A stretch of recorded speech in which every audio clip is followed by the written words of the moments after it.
Hello world and welcome to Code or Not to Code. I'm Miliva and as always I'm here with Stefan. How are you doing? I'm doing great. It's C# time. Yes. Yes. It is C# time indeed. If you're new to the show, the two of us meet every other week and work on one of our amazing projects. And so whether you're a pro like Stefan or a noob like me, I'm sure there will be something you'll take away from this show. Not necessarily about coding, just about life in general. We tend to have very great life tips, and we even did episodes with different languages, French and Spanish and German, of course. So yeah, it's sure to be a great episode for sure.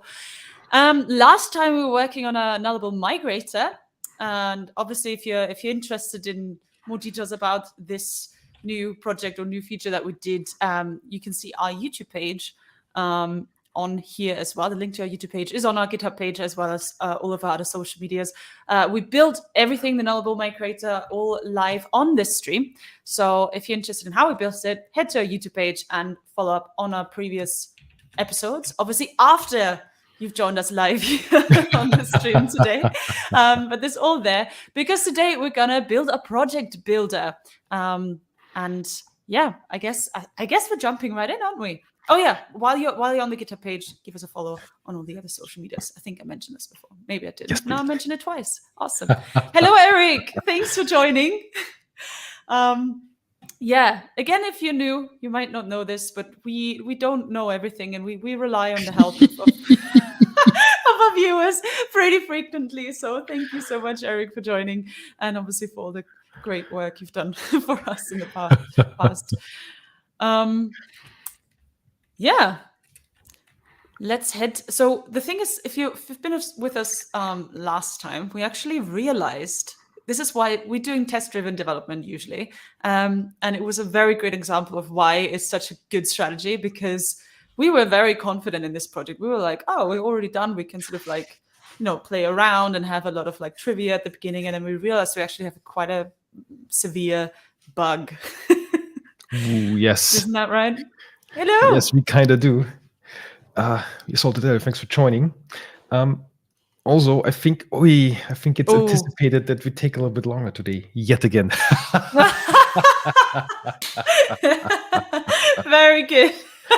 Awesome. Yes, obviously this show is time boxed for 2 hours, and I don't think we've ever no, I don't think we've ever managed to do this. Really, I guess, yeah. Yeah. I think at the beginning, at the first few episodes, I had a little, almost like an alarm, kind of like a silent alarm. And then I would say, oh, but we only have like 10 minutes left. So let's wrap it up. And then literally an hour later, we wouldn't actually wrap it up. But why stop when you're having fun? And we are usually having fun. Not always. Yes. Sometimes we're like stuck deep in frustration land, but that is the life as a person who codes, right? Sometimes. And sometimes, yeah, our tests are kind of red, which also makes us sad.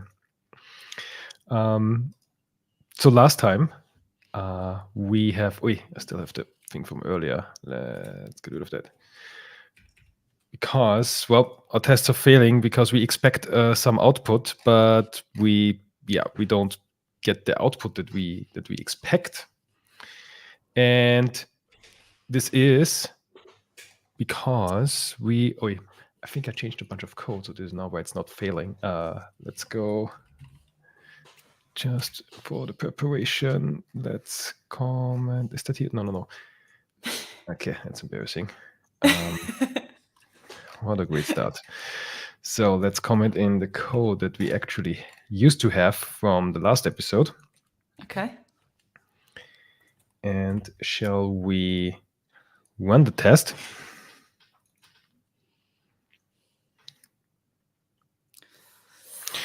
This will say, okay, we don't get any output, but we expected output. Enabled nullable on this test project and added the nullable disable to one document. Yeah, because this is what we have here. We have a project that does not use nullable reference types. And if we want to add that this nullable disable to each and every document, then we expect that this nullable disable is now added.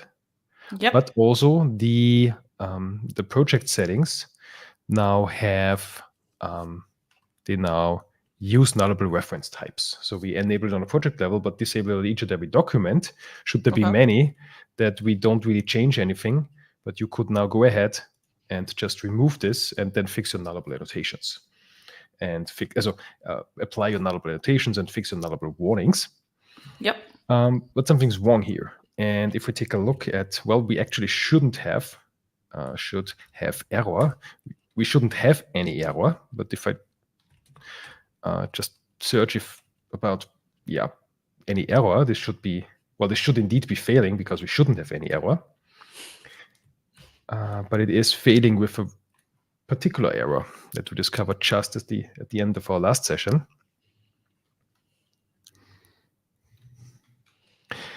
That changing compilation options is not supported. We are using the MSBuild-Workspace, and then via the MSBuild-Workspace, we try to apply changes, but changing compilation option is not supported. Previously, we didn't have any problems because all we changed really was adding new documents and changing existing documents.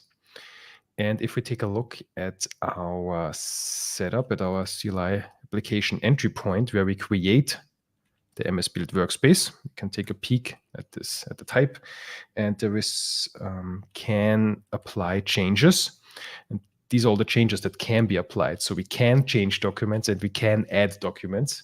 We could also remove documents. We can also remove metadata references. We can remove project references. We can remove analyzers, and we can change additional documents. But we cannot, which is one of the changes, we cannot, where is it? Options. We can neither change compilation nor parse options. This is not supported by the MSBuild-Workspace. So this is now, the problem that we face. So we need to ourselves apply this change and mutate the CS purge in our case, because we want to support CS projects. I need to mutate the CS purge to now have the nullable enable node. Well, if there may have been already a nullable disable node, or there may have been a nullable disable already. If there is, then we want to change that node to nullable enable. Yep. But if there is no nullable enable node yet in that XML document, then we want to remove it. Actually, perhaps we should take a peek of such a document. Basically, we want to find, is there a nullable enable? If there is, that's good. Is there no nullable enable? Then we add one. And if there is a nullable disable, then we want to change this to a nullable enable. And we also experimented, because the both of us are quite unfamiliar with, there is two types that we can use. The system, is that system.xml.link.x document or system.xml.xml document. Those are two different types that allow reading and editing XML documents, but we couldn't get it quite right. Either the formatting was, I think it was always about formatting. I think the content was right, but it either changed the formatting significantly or didn't format it right the way we wanted. And since you're quite unfamiliar with these types, we could do two different approaches. We could say via system.io.file, maybe read the entire text of this project file. So then we really have a string that we mutate. Or alternatively, wait, of course, yes. Or alternatively, we could also use something like io.file.open, open write in our case, because we want to write to it. Then we get a stream. And we could then work with a stream instead. Now, I haven't worked with streams myself too much as well, but I do find them intriguing. So yeah, but I guess those are the 4 options that we could follow in now adding this nullable node, but in a format that we expect, which in our case is jumping to our text. We go in here and we have a couple of to-dos here as well. But to indeed have this, where did we add this actually? We added this, we added it here. To indeed have the nullable enable, but with the correct formatting, with the correct indentation. Yeah. So, yeah, which option of those 3 were you thinking about? Or perhaps the audience has a preference, or maybe even knowledge with either of those approaches, so that because last time we were using the AI assistant of Wider, and it got it, apart from the formatting, everything was perfect. But yeah, I'm a bit of a, what's the word? A stickler, is that a word, with formatting? I don't know if that's the word, but I know what you mean. And that's fair enough, because obviously, like if somebody uses our tool, then we want the documents formatted correctly, right? And back to your question, I also totally agree. Like, if there's anybody in the audience who has a preference or would like to explore a specific approach, please feel free. And audience votes always outvote my vote. But for me, I'm also leaning more towards the stream one, because creating a string and then editing that's like what I would do. That's like my first guess. So I'm usually my first guess. There's usually a more elegant version. And also, you said you didn't know too much about streams, or you hadn't worked with them too much. And we are seasoned streamers now here on this platform. We should get to know this, because that's embarrassing, really. So we should use the stream on a live stream, right? Do I get that right? Absolutely. To code or not to go, learn stream. Cool. This could have also been a catchy title for for this episode.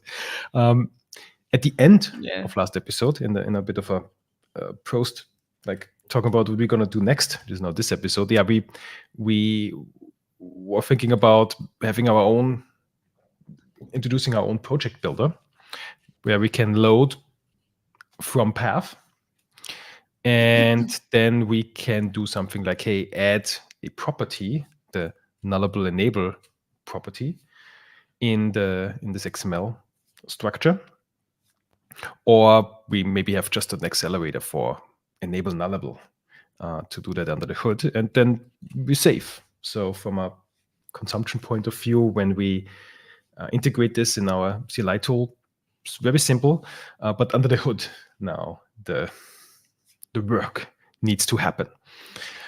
So I guess it's time to build our own C# builder. It is. Where do we put that? I guess since we gonna use that in the CLI application, I guess we put it here, and we can IO sounds good. Or is it more like, where is project in Roslyn? Because there is a project type. Project. Where does this live? This lives in Microsoft.code analysis. Yeah, but it's not really, it's not really Roslyn. We could deal with any C# projects, really. So maybe IO for now. Let's IO it for now. And we build our C# project builder. Nice. And likewise, yes, please. Oops. And likewise, in our CLI tests, IO, we would like to have C# project builder specs. Nice. And yes, please add to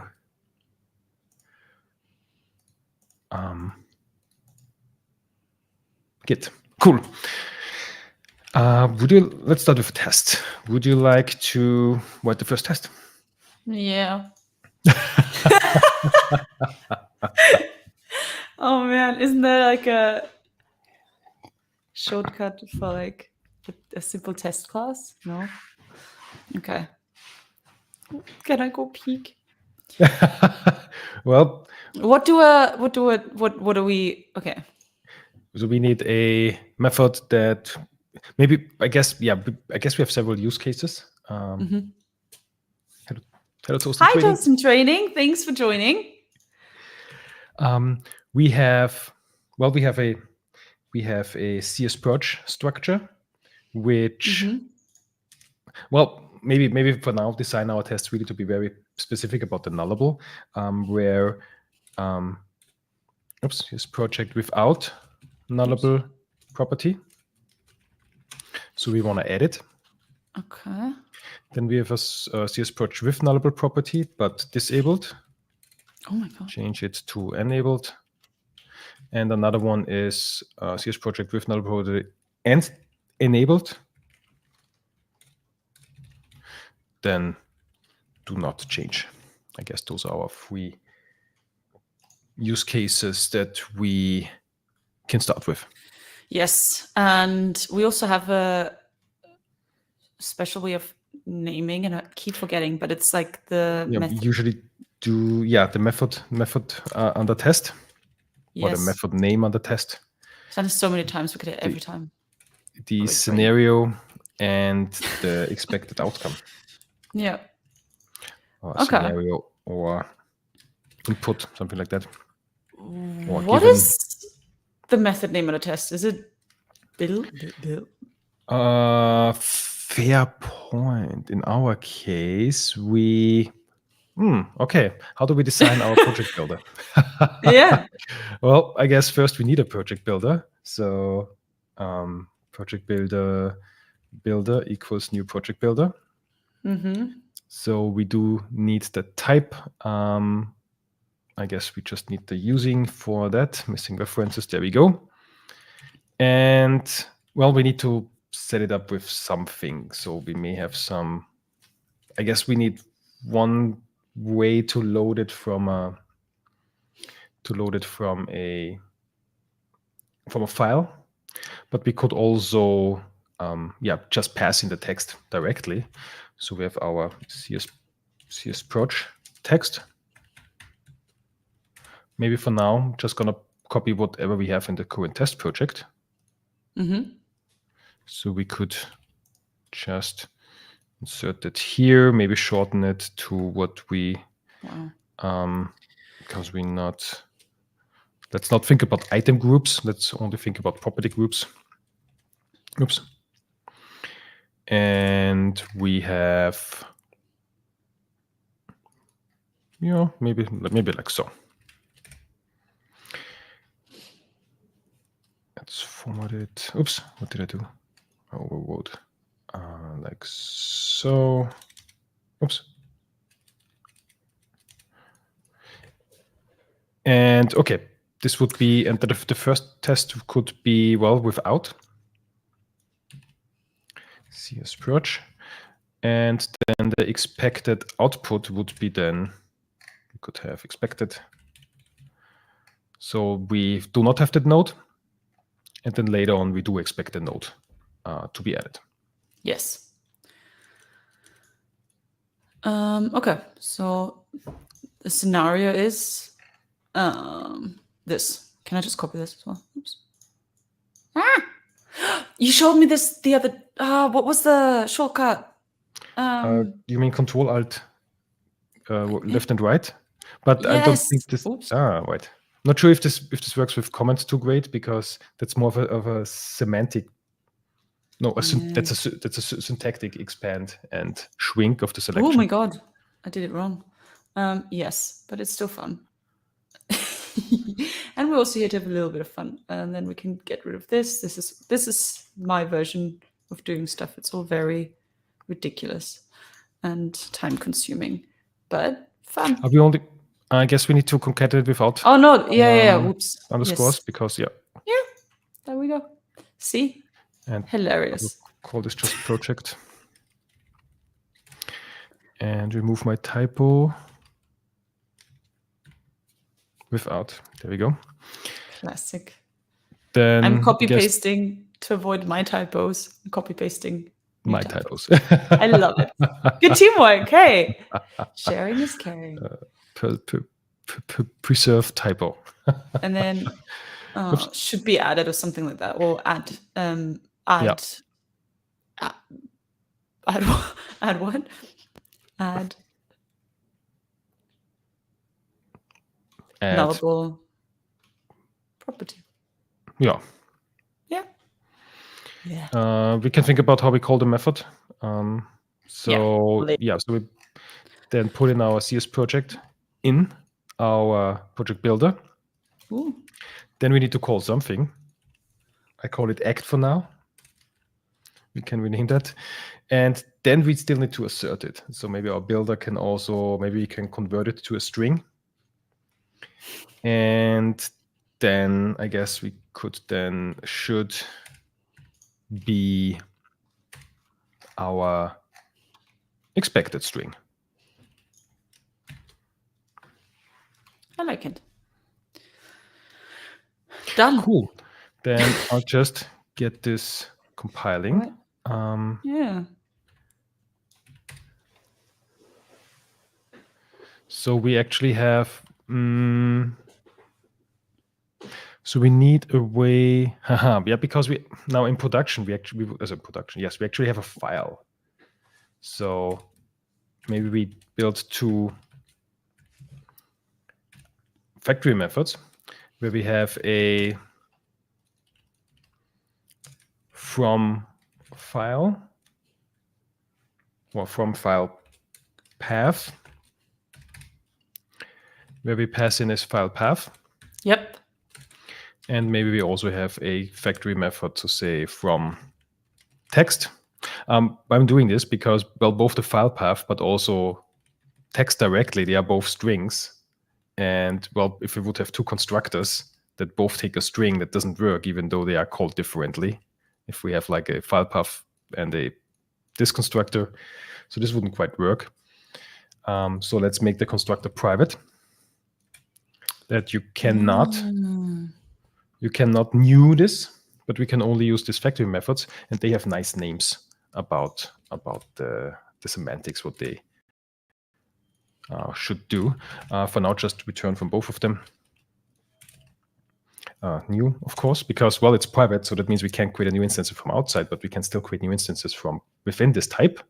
Nice. And then when we create it, now we also need to say dot from, but we can in this case for a unit test say from text.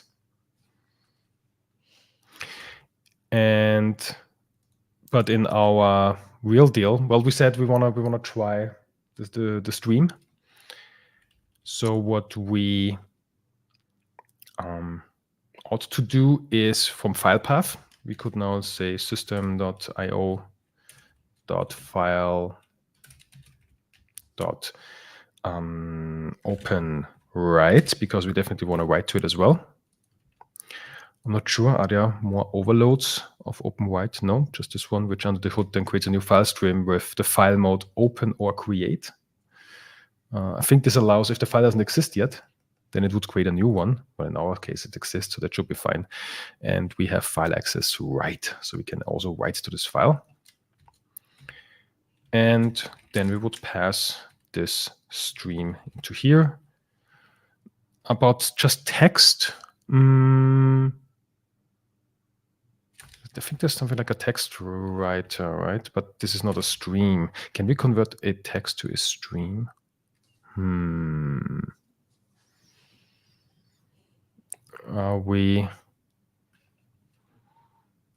AI assistant. Yes. Is there a way to convert a C# string to a stream?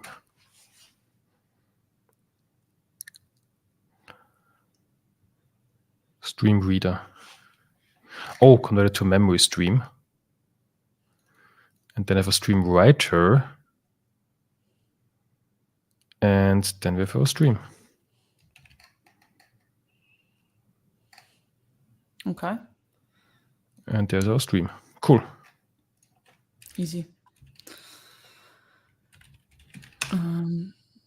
What is this writer.flush?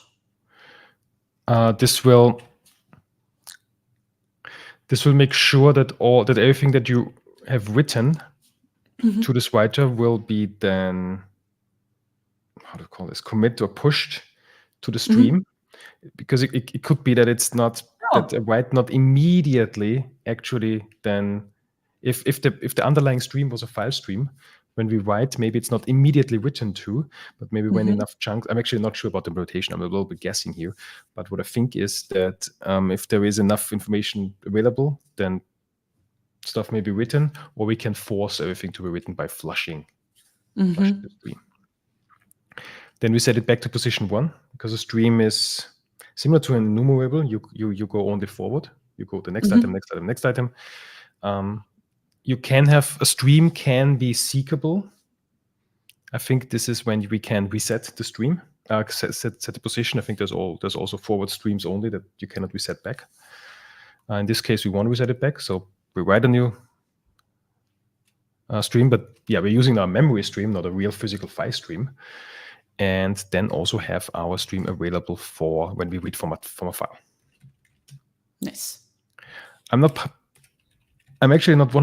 positive that all I said is correct, because I'm not all too familiar with streams just yet, but I guess we'll figure out when some exceptions will throw. Yeah. And yeah, then we have our stream available. Woohoo. And then we need our act. Well, in our case, I guess, let's call it act for now. We can then rename later. And also, we need to override the toString method to then get a string produced. So we can override the toString, because currently we would just get let's not override it for now. We would, because the default of a type, if we toString a type, let's run the test. Per default, you get the name of the type. Okay.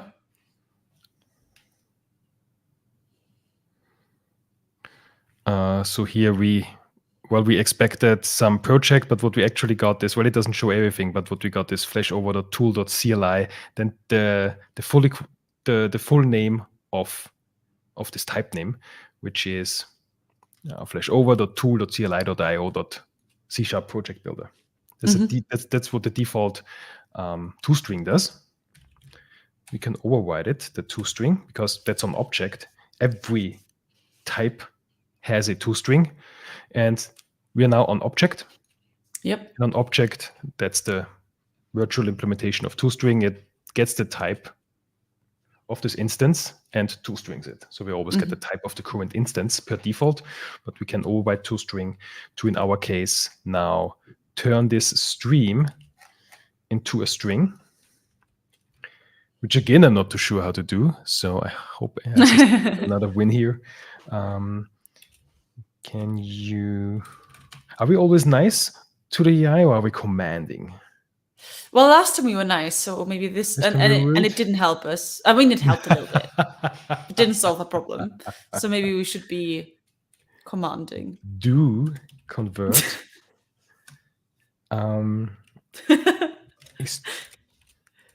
.NET stream to a string. Now.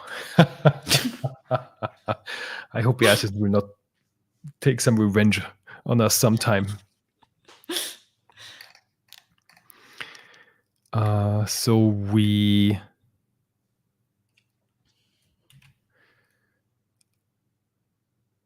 with a stream reader, then we read to end, and that's also nicely async. Cool. Ooh, awesome. That's async, but toString is not async. Okay. Perhaps we have a different method, or should we have a toString async? I'm not sure if I've ever seen a toString async.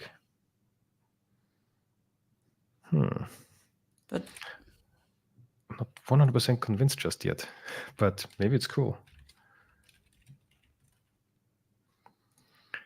And this will be then a task of string. Let's make this private. And we can also do an await using he. Oh no, is stream reader async disposable? Text reader and text reader is no, it's just disposable. If it was there's also an async disposable, then we could use an await using here. Yeah. It's complaining because converting to using this could be just a one-liner. Easy. And then we return cool. Well, oh yeah, didn't keep nullable annotations here. Correct. So we could also pass an encoding here. And if we don't, it's UTF-8. I guess we kind of assume UTF-8 here. Oh, maybe we also need to think about encoding. How we do think about encoding? Maybe let's create another constructor where we not only can pass the stream, but also the encoding. Oh, it already suggested. That's really cool. Encoding, yes, please. Also create a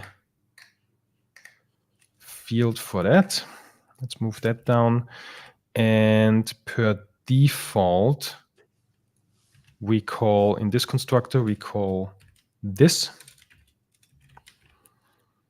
And we just pass forward the stream, and then per default we say UTF-8. And then we start reusing, this one should also be private. And then we start reusing the encoding here. That means this cannot be static anymore. And or we also pass the encoding here. What is the encoding again? That's how the text in the file is encoded. So it could be like ASCII encoding or UTF-8. Let's see what .NET what all the encodings that .NET supports. Not sure what default is, but like UTF-8, is it in UTF-8 32, which I've never used? Big Endian Unicode. Does this indicate that Unicode per default is little endian, the endianness? So it depends on how this file is, how the text of this file is encoded. I think with UTF-8, you can also have something like there's also a thing like a bomb. I forgot. I always forget what bomb is. That's on encoding.utf8. Is that not a bomb? Anyway, for example, I have here the textwriter.cs file open. Yeah. And writer shows me, or most text editors then show at the bottom with which encoding this document is using. And we could, okay, so apparently we do have the bomb, the byte order mark, which I think if you actually take a look at the file, at the text, is the fixed binary representation? No, it's text. There is like some leading signal, which is the byte order mark, and we could remove that. I do not know what the byte order mark does, but it does something. Nice. Oh yeah, so UTF-8 is or may have bomb, but it's mostly discouraged to use it. I see. Went hosting training, looked it up years ago. Should we remove it then? Or did you remove it? But like like in these files? Yeah, because there's a remove bomb. Actually, so did we set this up? No, we haven't. Actually, I think if I remove it, let's go to this. Well, I can't. Let's go to a file that we had previously. I will just go here and say, here I can say add bomb. Okay, cool. Interesting, because when we now go to GitHub Desktop and find this file, I think we will see something like a CLI tool, a red dot. I think this is how GitHub Desktop shows it. Which one did I edit it? I should have paid attention. Just Me edited. too. I actually don't know.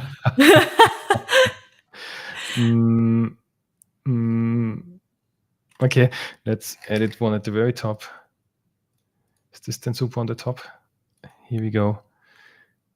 What can we do here? We can add the bomb on build.cs. There we go. And also, no, it doesn't show a red dot, but we see something changed. Yeah. But we don't see that anything in text has changed. Yeah. Because we added now this byte order mark, which is now in the beginning. So there is actually a change, but yeah, we don't see it. Because yeah, this is just showing the text of it and not any leading encoded bits. Huh. So the UTF-8 byte order mark is a sequence of bytes that starts at the text stream. So it's those 3 bytes that allow the reader to more reliably guess the file as being encoded as UTF-8. It indicates, so every file that starts with a byte order mark, now whoever's reading this document knows this is UTF-8. Okay. And it signals the endianness, if it's big or little endian. But it's irrelevant to UTF-8, therefore the bomb is unnecessary. Okay. So it's not recommended. All right. And that was taken, attribution, that was taken from Stack Overflow. So, yeah, I guess we shouldn't, I'm not sure. Let's not think about bomb too much now. Okay, sorry. Derailing again. Yes. But I guess the 5 encoding. hours later. We may need to think about the encoding. Yes. Why does this not non-static? Oh, yes. So it's encoding here. We used encoding there. And then we pass it forward. But it's no longer nullable. We always have an encoding.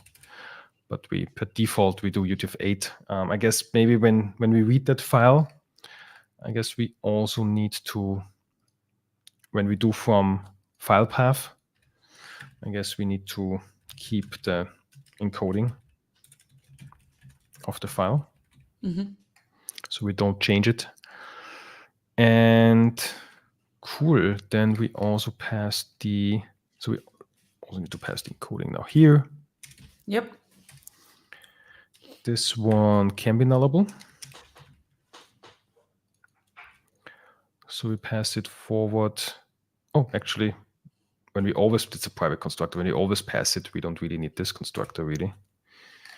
But we can do maybe here, if it's null, then do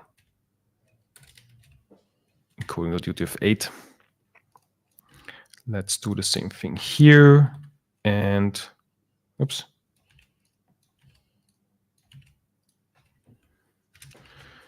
Then we also need to pass that. We actually need to do this beforehand. So if encoding is null, then please do UTF-8 and we use the encoding. Have you seen this before? Yeah. Cool. No, I don't. I think you showed it. I think we were talking about this at some point. Can you remember what it does? Yeah. No, what does it do? I can't. No? No. Wait. If the encoding is null, right? Then it's UTF-8. No? What if the encoding is not null?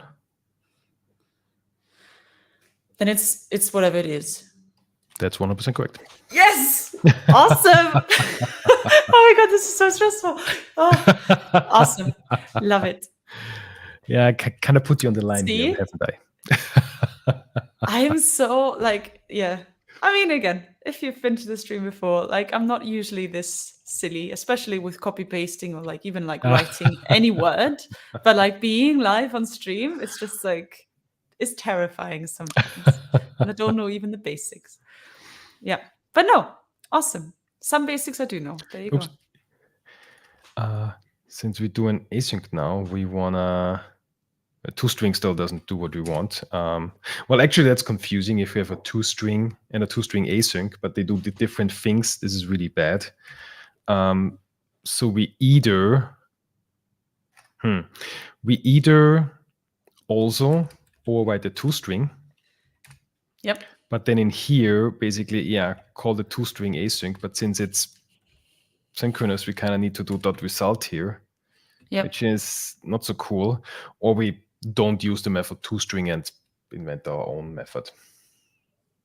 I mean, what do you prefer? I'm happy to use .results, but I know you don't like it. .result it is. So yeah, okay. Well, there is an analyzer that that gives an indicator that if there is an async overload, use it because we are in an async context. Okay. Therefore, use the async overload. I guess we can apply that. Yep. And cool. Oh, yeah, awesome. And okay, let's run the test and see if we get something. Maybe the input should be the output, so nothing should have changed. And it looks good. So we have like the same thing. My zoom it doesn't work anymore. What did I do wrong? No, I wanted to draw a circle now. I just restarted. Woohoo! We have the same start here, but then what the actual is, it's closing with a property, but we expect it to also have the nullable here. So that looks good because we haven't implemented it really. And another thing about if we don't want to have the bomb per default, we should instead actually not call this, but do a new UTF-8 encoding and say false. Nice. Because should emit UTF-8 identifier, which I guess is the byte order mark. Cool. So let's use that instead. Thank you very much, Eric.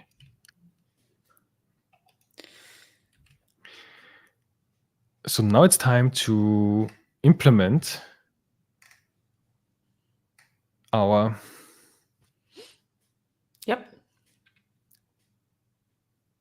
code. So what is our logic? Well, we could also have multiple property groups actually. What if we split it in two property groups? Okay. And we have it like so. Where would you expect this to be added? At the first property group or at the last property group? I mean, me having absolutely no experience in this would just add it to the first, would expect it to be added to the first. But I don't really know why. It's not really an educated opinion, but yeah. It's what I would expect, I guess. Because I also read from top to bottom, right? So. So we find the first property group and then just add it to there. Yep. Or should we create our own? No, we shouldn't. We should add it. Yeah. We could also create a new property group. That's also fair. Actually, what does wider do? If we add a project and we say the properties, I want to add something that adds a new node. Can we something like define a new constant? Cool. But I think that does it in release. No, I want to have inspections. Language overrides, configure weight analysis mode, solution wide. Let's sign the assembly. Cool. Let's take a look at how this now looks like. So this gets added. Oh, okay. So yes, there it is. So Wider also adds it to the first property group that was found. Okay, awesome. Cool. Let's stick with that. Good instincts. So we then want to have this added up here. Okay. But we still need to look through all the property groups to determine whether there's already a nullable yes. label, Well, right? that's right. But we'll figure this then out in the second Oh yeah. Yeah. case. Awesome. Let's start with the first one. Yeah. I'm now realizing maybe stream is not the right thing to use, but yeah, let's see where this goes. Not great instincts. No, well. Cool. Would you like to? So Yeah. what do we need to do? We need to find the first property group. Okay. If there is any, I guess we also need a use case. Create new property group if there isn't any. Is that even possible? I think technically, I think yes, because what we learned in a couple of episodes before, we could technically move, because well, at least you need a target framework, but we could even move this to a directory.build.props. Yeah. Okay. So technically, I think yes, could be quite empty technically. Yeah. Fair enough. That makes sense. Okay. But let's start with find the first property group, find the end of it, and add nullable enable just before. With the same indentation as the property before. Because that's really what we want to achieve, to have the same level of indentation.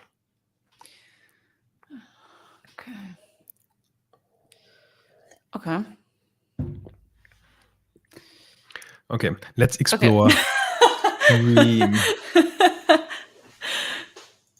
Let's explore what? Let's explore Stream. What can we do on Stream to find the first item? Would you want to explore it? Sure. How do I explore it? What do I do? Well, stream dot. Yes, exactly. But I think our instance called underscore. Actually, do we use underscores? I always forget our style. Do we use underscores prefixes for private for fields or not? Yeah. Can seek. Wow. What do we have? Yep.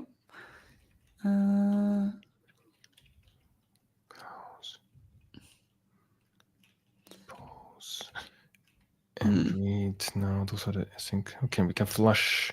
We can read. Can read exact. Yeah, maybe. Yeah. We kind of need a line-based. Yeah. Reading, and well, at least the base stream doesn't. But perhaps if we wrap that stream in, I mean, we did this previously already in a stream writer. Maybe the stream writer has something like read line, but I'm not sure. Oh, so that's a stream writer. Yeah, that's not how it works. Stream reader. Maybe that has an end. It has a read line and a read line async, and so we could read line by line. Okay, but wait a minute. Are we now? Damn it! Maybe we actually need to use something like XML document and property because. Yes. Because what if the format isn't? What if the project? What if this isn't as nicely formatted as here? What if it was formatted like? Let's see if this is actually valid. Maybe our CS project would be formatted like so. I guess this should be still quite. Is it? Wait a minute. Did I make a mistake here? Something is. Because I guess this should be valid XML. Yeah. Okay. It was just a random squiggles. And if we now build this should be okay. Yes, this still builds. So we can't really assume lines, no. Maybe we really do need to use the XML document. And Well, maybe for the fun of it, let's implement that, and then we switch to the XML documents because, yeah, I guess we kind of have to. Well, then, okay. Do you want to? So you want to do the same work twice, just for the fun of it? Okay. For the fun of it, I'd like now to give that a try. Let's do it. Because the training is also indicating that streams aren't really meant to be traversed. Oh no! Because we kind of go back and forth. Yeah, I guess it was a bad idea of mine to use a stream here. Oh.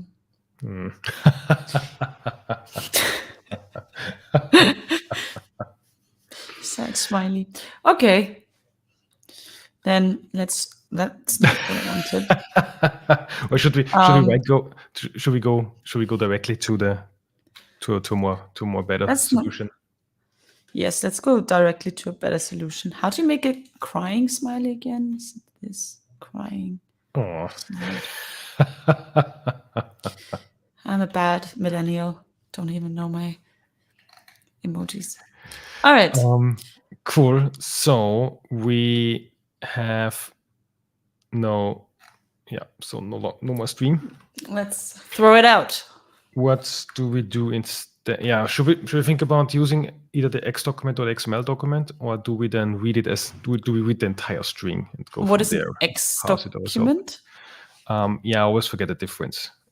That's two different implementations of XML documents. We have XML document and X document, where X document is in the system.xml namespace, and X document is in the system.xml.link namespace.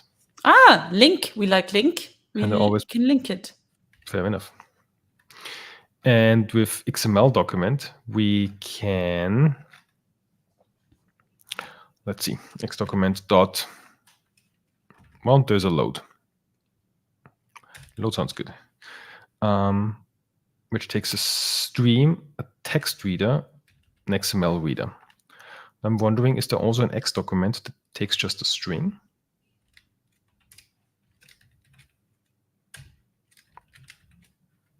Yeah.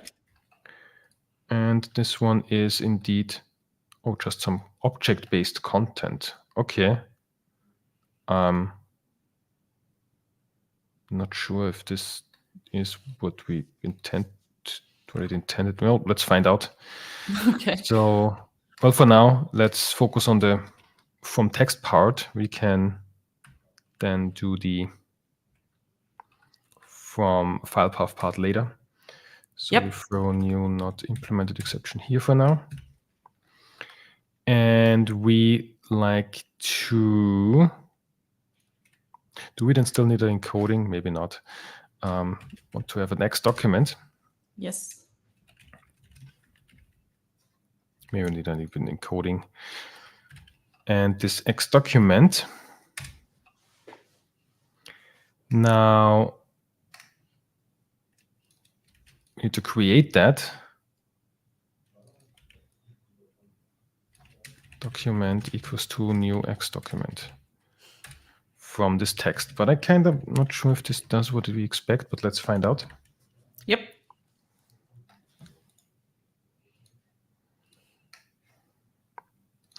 Doesn't exist. That is correct. That's in our case when we have an X document. Can we just, I guess there is no string async anymore. There's just a toString.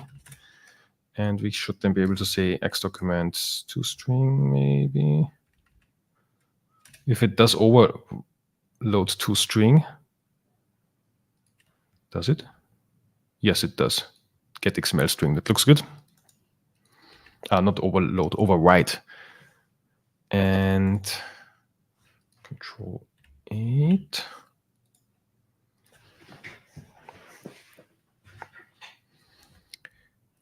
Does not, oh yeah, the assert is not just toString.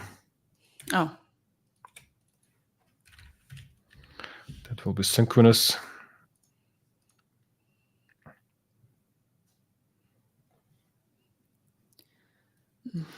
Argument exception. Non-whitespace characters cannot be added to content. What? Yeah, I think this constructor is not doing what we expect it to do. Okay. Because it really takes a doesn't take a string really, it takes an object. So perhaps what we maybe here now we need to convert this to our string writer. So we have x document dot. Oh, yeah. What I was about to do now is use x document dot load and convert, as we did previously, convert this text to a stream. But there is a parse, and that looks to be taking a string, doesn't it? It does. Nice. And it also takes some load options. Preserve white space. Yeah, I guess that looks good. I want to preserve white space. Yes. Oh my goodness. And getting flashbacks. Yeah, we've been there. But yeah, earlier we let the AI create it. We're now exploring it ourselves. Let's see. What's currently happening is that we get our actual. We get an additional new line. It's very nice.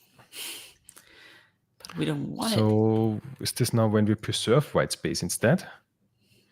Is this then? Oh, yeah, cool.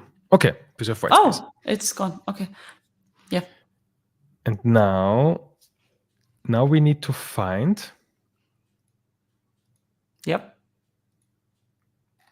The first. In our act, yes, let's find the first property group in that document. In that document. Okay. Easy.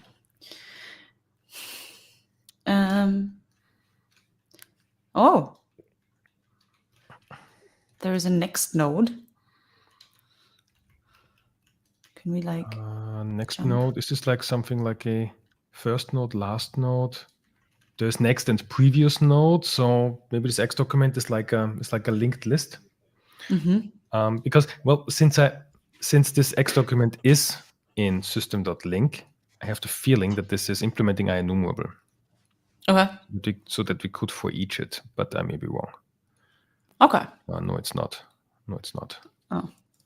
But I guess it has members that are nicely enumerable.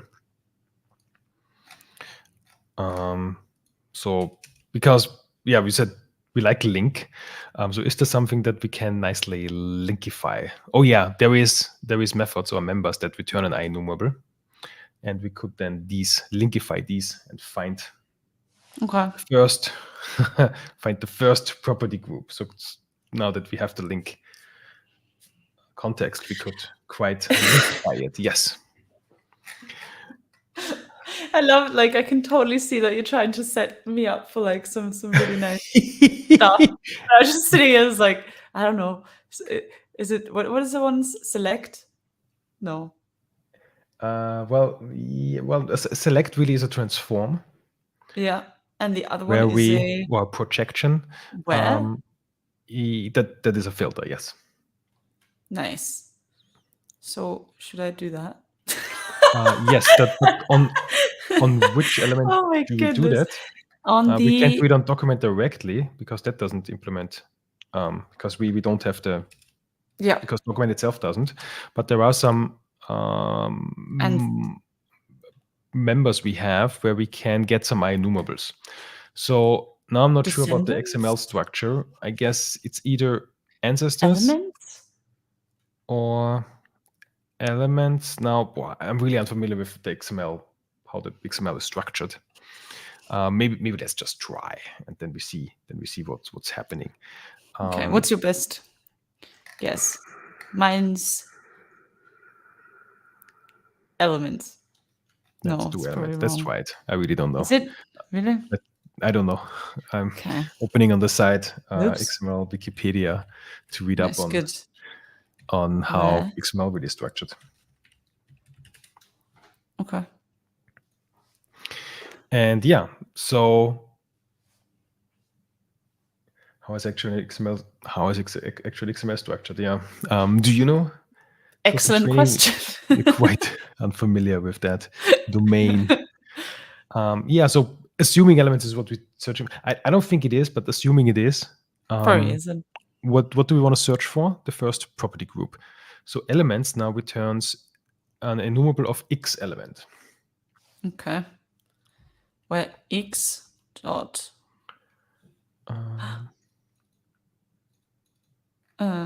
nothing. Great.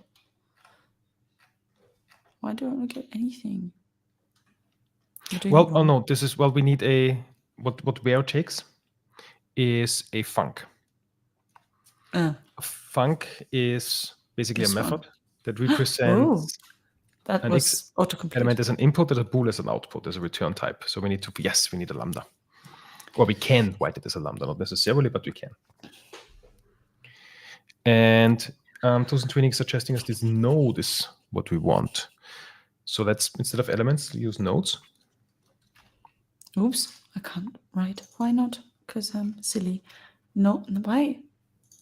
Did I do something? What am I doing? Wait, are you typing as well? No. Okay, it's just me. Okay, great. Yes, done. And let's see what this node has. Node has, does it have a name? It has a type, it has a parent, has a place, URI. Interesting, it's not really what, there's no name.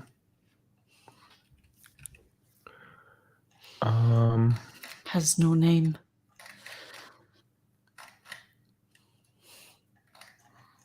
Maybe. How are the elements in an XML document named?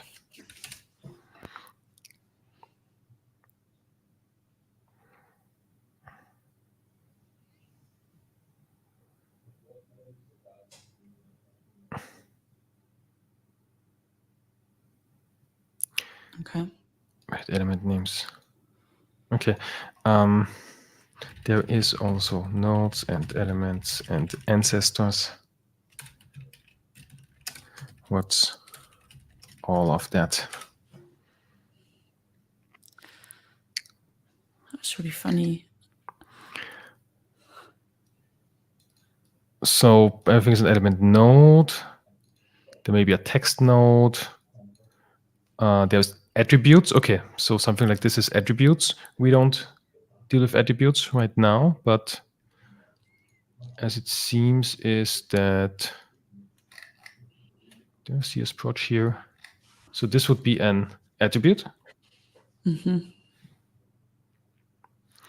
entire thing is a node, and well, we can have comments.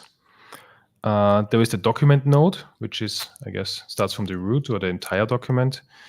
And then there is also some instructions. So element, yeah.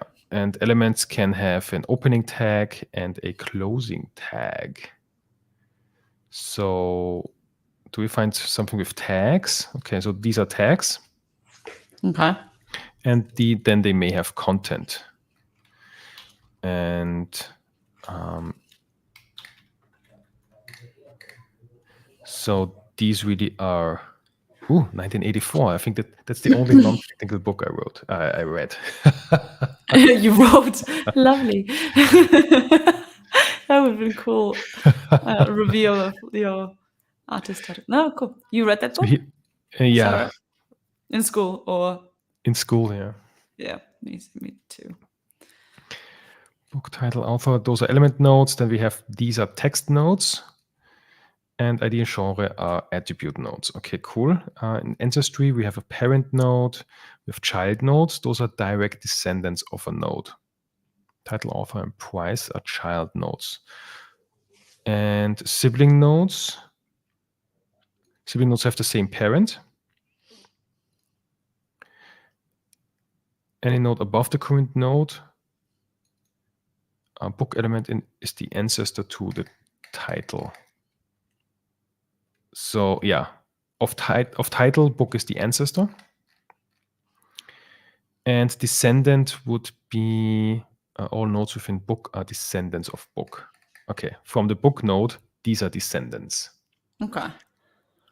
And so I guess if we take the since we are on the root node, I think, or is there something like .root? Or is the document already representing the root? Oh, there is a root. So if on root, we get all the ancestors. No, wait a minute. I know child. No, I used the wrong. I forgot already what I read. Descendant nodes, yes. If you get all the descendants,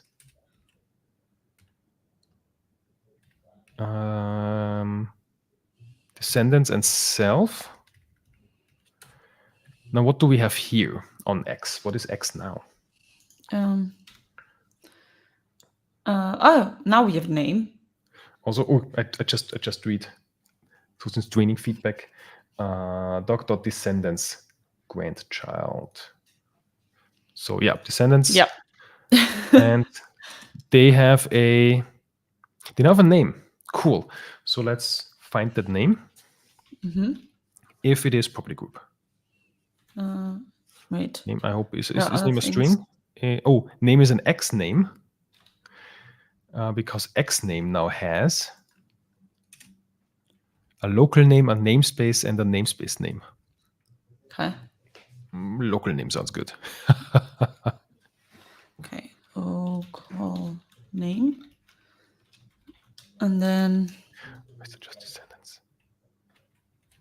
Just checking. Oh, there is just descendants as well. Oh, cool. Let's do that. And wait, yeah, this is property group. Property group. Property group. And well, currently we kind of so this is now filtering these, yeah. And so this is now finding. I hope this is now finding all the property groups. And what do we then want to do with these? Get the first. Yeah, let's do that. Oh. How? First. First, yes. I think there is an optimization because first, I think, also has an overload that takes a func. So we can basically combine the where and the first into one. I think there is a refactoring, or you just move these lambdas into first. Oh, okay. This one. Into first. Copy pasting like a pro. Which is semantically the same, but slightly faster. And now we should really have the first group. Okay. And Toasting Training is suggesting that we do not need to .root, but just say .descendants. Nice. Now let's see. What is the problem? What seems to be the problem? Oh yeah, we are missing a.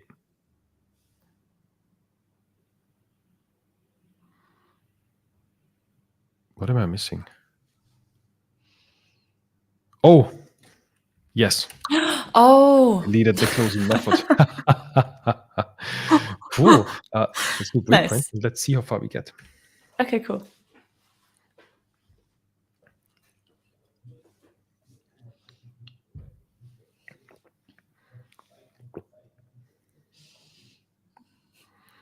And we have a first group that is, in our case, has. Can we like two-string this thing? Yeah, that looks like awesome. the first. But the first one. So that looks good. Cool. And now from that, we want to find the last. Okay, how can we add to that? Maybe that already has a method like add. Add node. Is there something like add? Ah, yes. Yeah. After self, before After self, at first. I do not know. Before self, at first, at after self. To the first children of this document or element. So can we? No, but then it should be. Oops. Let's give it a try. Add before self. I like before. I think that's right. And this one takes now in. Oh, before this node. So that's wrong, right? I Because think the so, node but is property group. I think No. so, but let's see what will happen. No, then I And want the other one. What was add first? Nice. and then I suppose we need to add a new X element that has a new X name, that has a new. Does this have a constructor? No. How can we create an X name? Dot. No.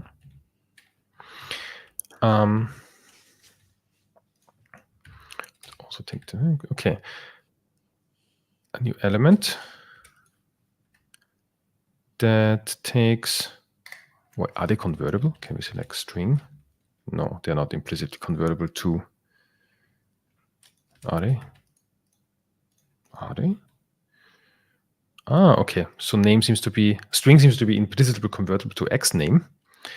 Now, what is the name of our element that we want to add? Nullable. Nullable, yes. But we can take that from the text from the test. So let's go to the nullable and then enable. Yep. And now we want to add that. Let's call this new node.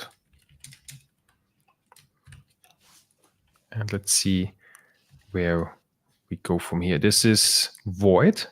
So this shouldn't really, this is not like Rosline. This is a mutable structure.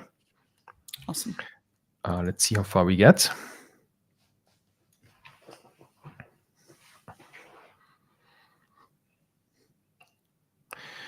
And we have expected. So the actual, okay, it adds it after the, this is the opening property group. Okay. But we add it directly. So perhaps we need to find the last node in this, or maybe another method would be more suitable.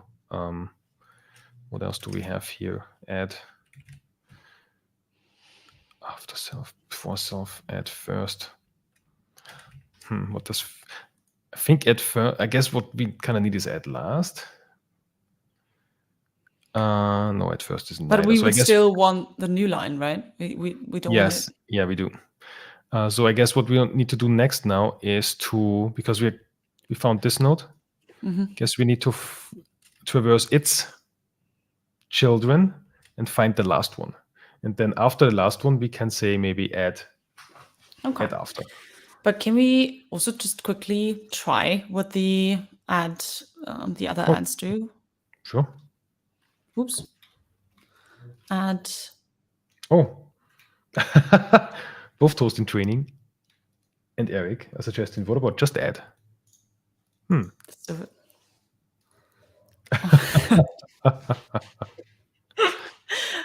If that works, I'm gonna be very happy, but also feel very silly. Ooh, this is close. This is close. This is close because yes, but yeah, this is amazing. But the formatting isn't right because it uses the formatting. It uses the indentation of the property group. So if I were to outdent this, like so. Oh. No, it still doesn't pass. Okay, then we also need a new. So this is basically what. Actually, let me add this to a continuous testing session so that we automatically on save, if I have configured this correctly, run the test.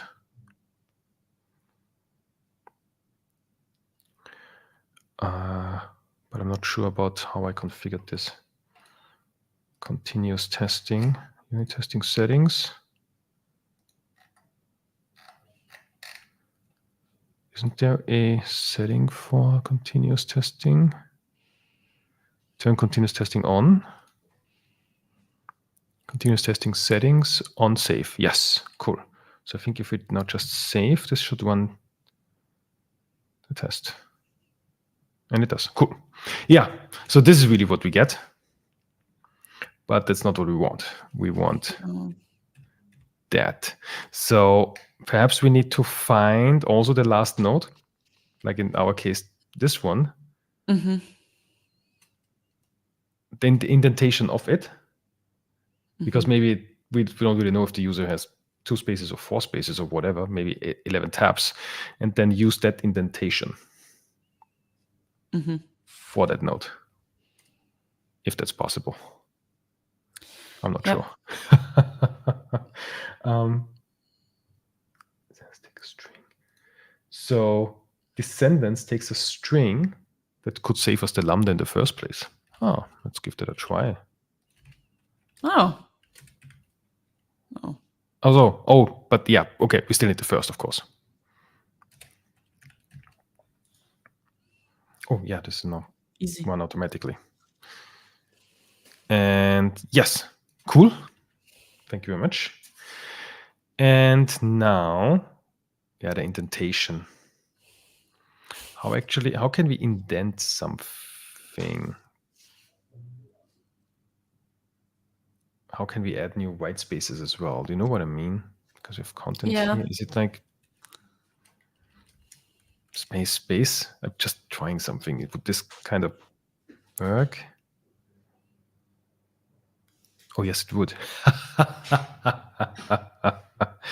And then afterwards, do we then need like a new line? Environment dot new line.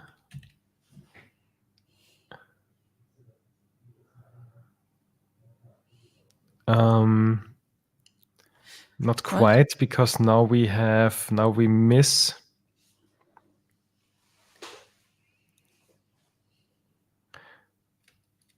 two spaces. Oops. Because what we have now is the end property is now at the beginning of the line. So we lost the indentation of the end property. Okay, now it's cool. But how do we, okay, well, we use 2 spaces here. This is kind of magic, because if we, let's say our file now has maybe not a 2-space indentation, but the user is having a 4-space indentation, we would still just add 2 spaces there. Yep. So where can we like assume the indentation? Nowhere.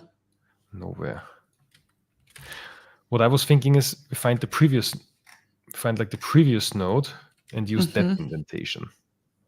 If the previous node is property group, then it's the wrong indentation.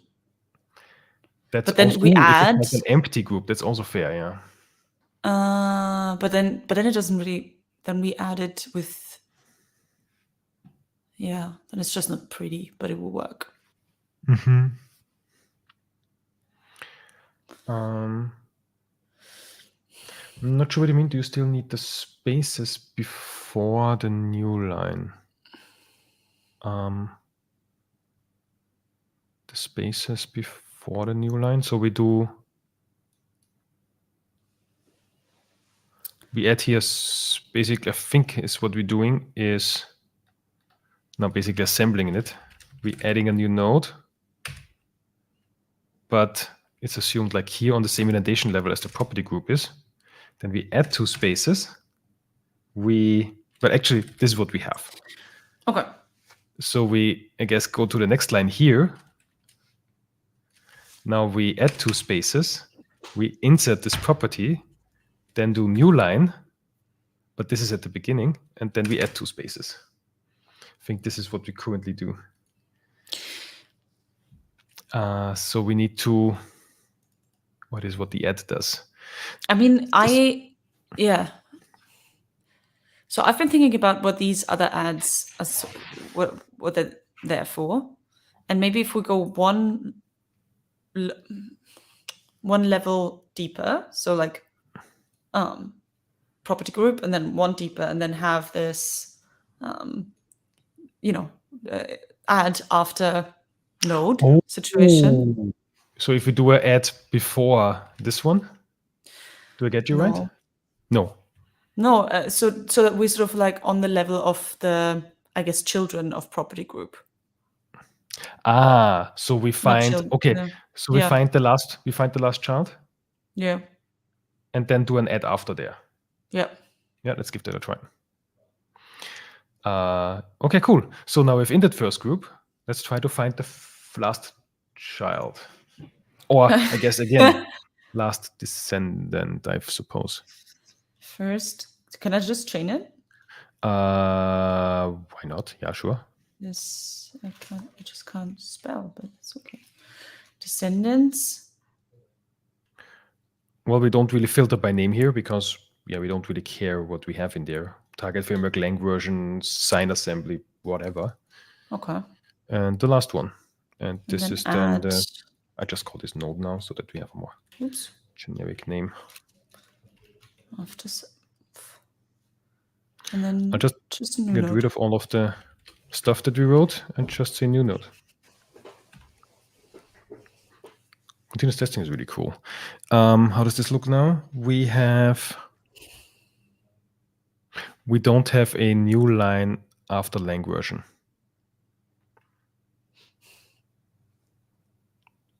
It's very sad. So we have it again like so.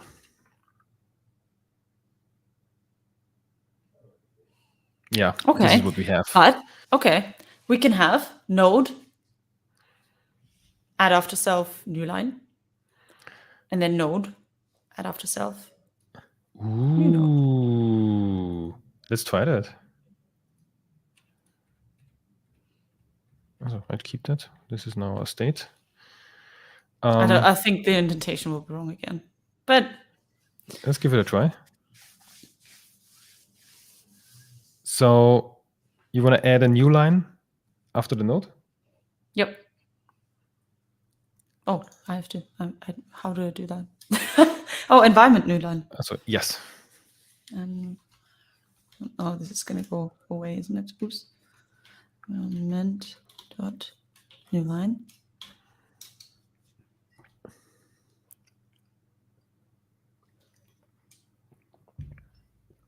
And so is it like? Yeah, I think we then have death. Let's see.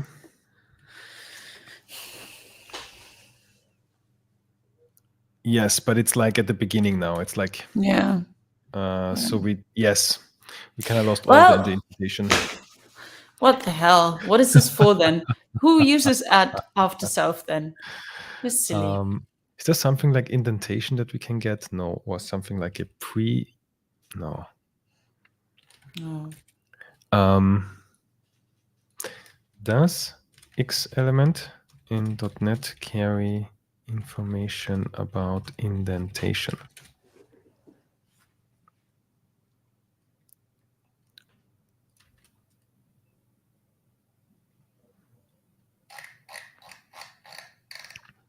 No, X element in .NET does not carry information about indentation. X element class is part of the link, which is designed to simplify XML manipulation to present XML elements querying. However, X element deals with logical structure rather than its formatting.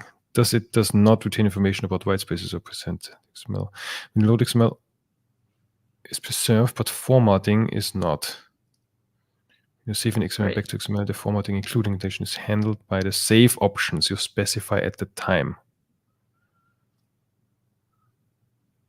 Is this here, this preserve white spaces? But that's the load options, not the save options. So there's also save options, I see. XML parse. Well, we do xdocument parse, but saving the XML without formatting, disable formatting. So there's also save options. Okay. And is the toString? Adds indentations and line breaks. So should we not toString it, but save it instead?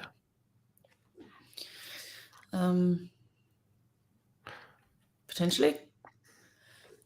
But does that only preserve? Wait, what does that mean? Preserving the indentation?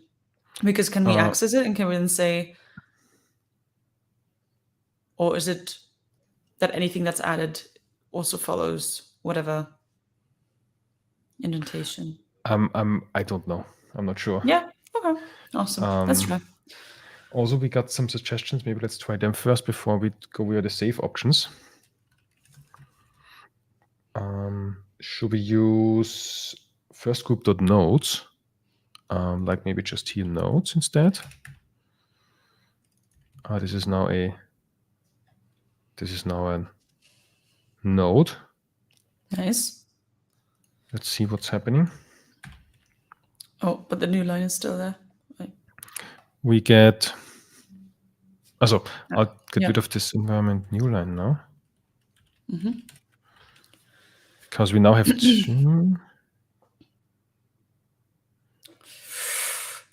close.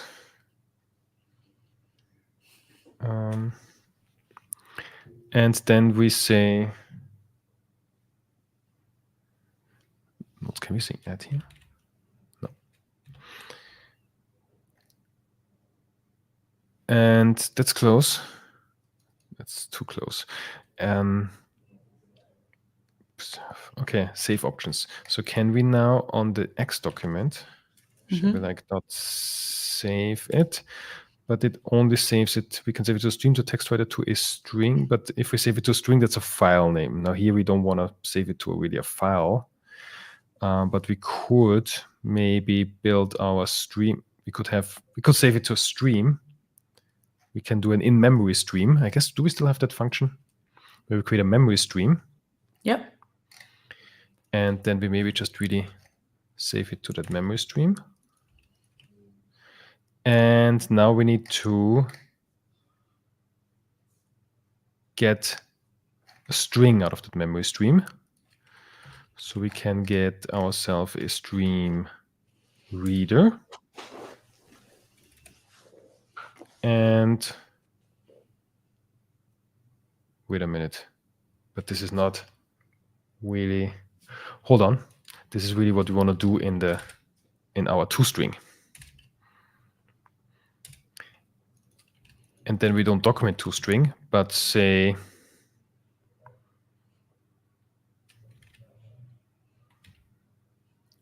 read to and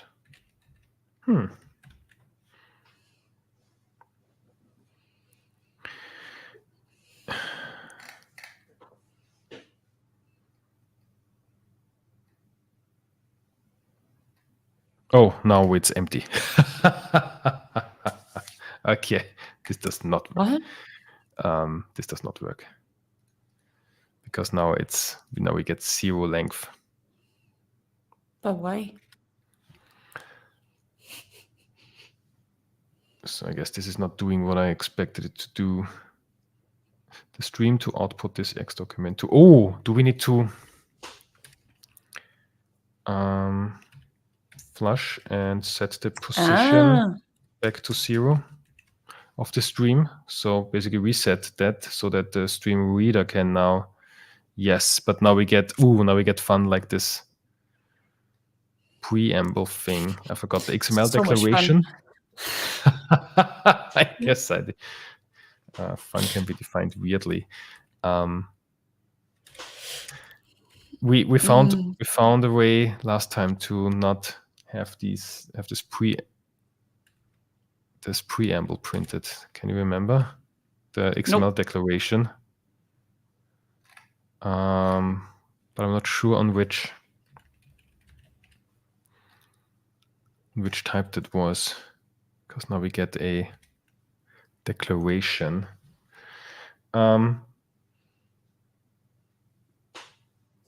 Doesn't think saving is the issue. So are we following the wrong rabbit hole? Yeah, nothing can save us now. Not even document.save. Just trying to try that one time. Can we on X document, can an X document be saved without the XML declaration?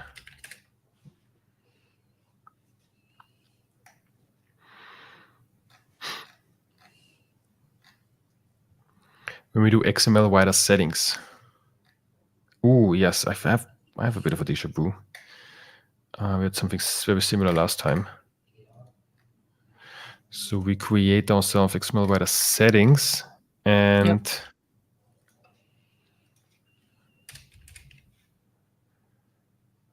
where we omit the declaration and intent true. Okay. And then we save the string. We then string write. Oh, we can directly go to the string writer. Okay. And create that. Then we do our document here. And we don't need that anymore, do we? Then we have the result. I guess we can just return that result then. Let's see how far we go from here.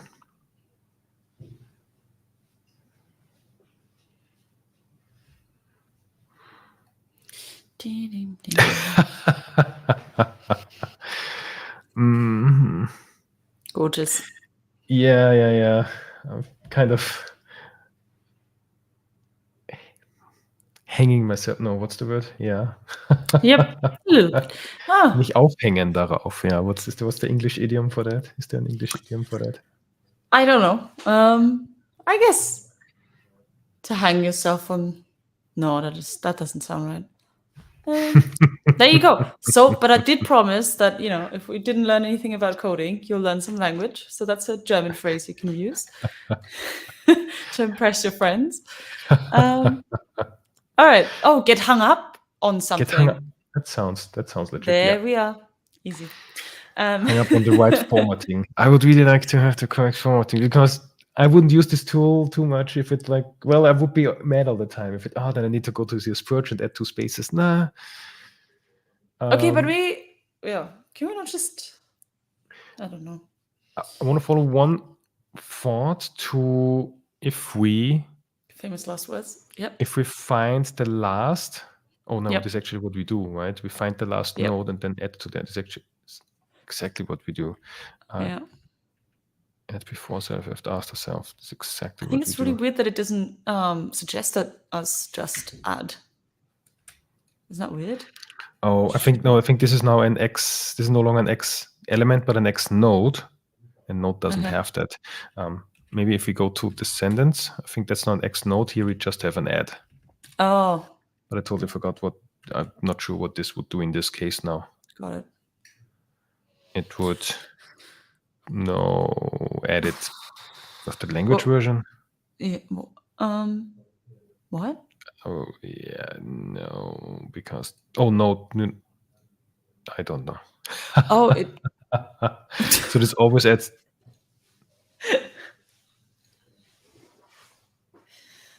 Wait a minute. What is it? Oh, this inserting in the. Yeah, no, this is bad. It's inserting after. Oh, wait a minute. Yeah, I think that the standard here is wrong, because we find it's adding it before the closing. We ended C#12. We added in there. Nice. So is this the last? Oh, is that's the last descendant that we find? This 12 here. Do I get that right? I'm not sure. But I guess node here is the way to go. We could also nodes. Can we add here? Because we wrote the last 10 minutes. We should revert the last 10 minutes and and add the first group just. So this would be our first group. Yep. The nodes. Yep. But there is no add here. So is that last dot add? There's no add. So wait a minute, there is no add now here because that's nodes. Nodes only have a add after. I think earlier we had the descendants. Should I do Control C 10 minutes? Oh my god. Yep. Well, Do we want to keep that? Oh, well, we have this in the AI assistant. Let's see where we were. No, history is out. No, no, it is. It isn't. There we go. Control C. C. Okay. We had last. Then we said, oh no, then we went wrong here, haven't we? Do we need those save options actually? I think we need them. The toString didn't do what we, no, did we? I totally forgot. Let's see.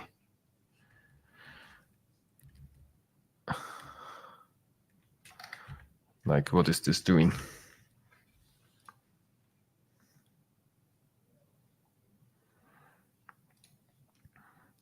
Okay, cool. With last, we get the last node, but you need to add one upper. I'm not sure what that means. One upper? What's the last? Oh, maybe to add it to property. So one before. Oh, no, but I think this was referring to the previous code that we had. Oh, okay. Where we would need it to add it before the one last node, yeah. But here, yeah, we still have the. Okay. Can we? Well, I guess we could do space, but yeah. I'm kind of tempted to hack it as well because it's not. Yeah. And new line and space. Right? Yeah. Environment.new line. Oops. Oops. And space. Yeah. I mean, it works, by the way, right? That's the screen. It's like that. Yeah, that's fair. That's fair. It's not the prettiest, but just if you formatted your project correctly, then you won't notice that it's hacky, right? So if it's not define correct format, but yeah. Well, the default, right? Like when you have the whatever shortcut it is to format it. Does this depend? I think the .NET SDK. I think the .NET SDK creates them with 2 spaces, but wider with 4 spaces. I think. Well, I guess it depends a little. I think it depends on the settings that you have, and the default is 4 spaces. Really? Why can't they just? So I think but Visual Studio as well. I think Visual Studio and Wider, they both have 4 spaces as default, so the templates are created with 4 spaces indentation. But if you do it via the .NET template, via the .NET New that we used, that's not within an IDE, so it doesn't know any default settings, and I think that uses 2 spaces. And this is where our 2 spaces came from, because we originally 2 years ago we started, or 3 years ago we started with .NET New project. Oh, interesting. So this is how we started, and therefore we didn't assume we didn't get any editor settings. This is why we have 2 spaces, really. Yeah. Yeah. Ooh. Well, great. Maybe we need to, because there is a. Okay, now we get into interesting territory. Maybe that's because there is something like editor config. Yeah. And editor config, in an editor config, you can define the indent size and also the style. So maybe this is really something that we need to. We would need to be proper. We would need to read. We would need to find: is there an editor config? If there is an intent size set? And if it is, use that. Okay. But you don't necessarily have an editor config, is that right? Not necessarily. There may be one. But I guess we have yet another to do. Consider. Yeah. But so we put 2 spaces to get a test screen, but you're kind of saying that many people, if not potentially the majority, would have 4 spaces. Is that right? I'm not sure. I'm not sure what I've seen both. quite. Okay, but we can. I think actually four spaces may be more common. I have the Great. feeling. Awesome. I don't like that, but I feel like the users can create 2 spaces by themselves. Maybe. I guess so. Yeah. Sounds good. It's close enough, to be fair. Yes. It's close enough. I 80 agree. The 80-20 rule, right? Yeah. Awesome. So we still don't have a name for the method. what if? Also, yeah, we still need to name the method. Yes. Also, what if it's there already? Yep. Oh god. Disabled. Yep. Awesome. So it is there. Oh, but then it's disabled. Wait a minute, I'm doing it wrong. That's the expected. Oh yeah, there it is. Disabled. No, actually, no, that's the expected. Never mind. We need to insert it here. Okay. And say disabled. And we change from. Oh yeah, what's the name? I guess what do we do here? We enable nullable. Yep. I like that. Okay. So when we enable nullable, and we have project with disabled nullable property. We enable property. Enable nullable property. That's right. Yep. Disabled, enabled. So let's find. Yep. Actually, let's see the test fail. Can we add that test to the current?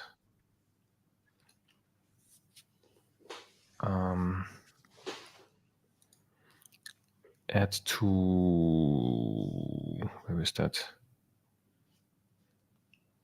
Add set test to append to select, yes. No, I want to have both. Yes, so when we save, both the tests are run.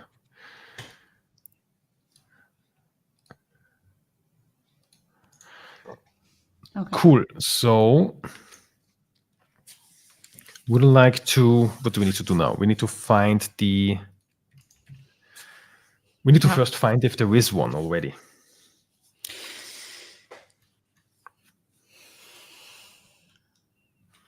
And it could be anywhere, right? It could be in any property group. There is. Yes, it could be. So we find all the property groups. So we basically need to scan all the property groups. Okay. And scan? Yeah, so iterate through all the property groups. Okay. And find if there, or find the last, because what we learned also two episodes ago, it's going from top down, MSBuild. So we need to find really the last nullable, if there is one. And then for each. Wait a minute, we should also do the, is this element, I think descendants here instead. Sorry. So like basically what we do here. Complete. Yeah. And then find there all the nodes. Wait a minute, this is now an enumerable of. So in there we now need to select, filter all the nodes. Well, yeah. Oh my goodness. Extra nodes. Oops. Does nodes also have an overload where we get nodes that of a specific name? No. So we find all nodes that have the name.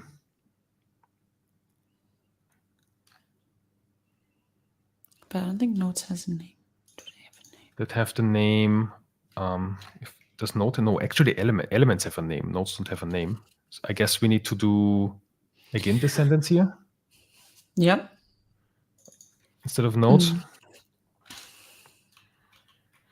And from these, we need to, oh, wait a minute. We need to, I guess we need to do we need to find all descendants. So what we can do is first, okay, we need to select all of the descendants, but we are selecting now an enumerable. So if we want to, because we iterate through all of the property group descendants, and these property groups now again have descendants. If we want to select them, this is where select many comes in.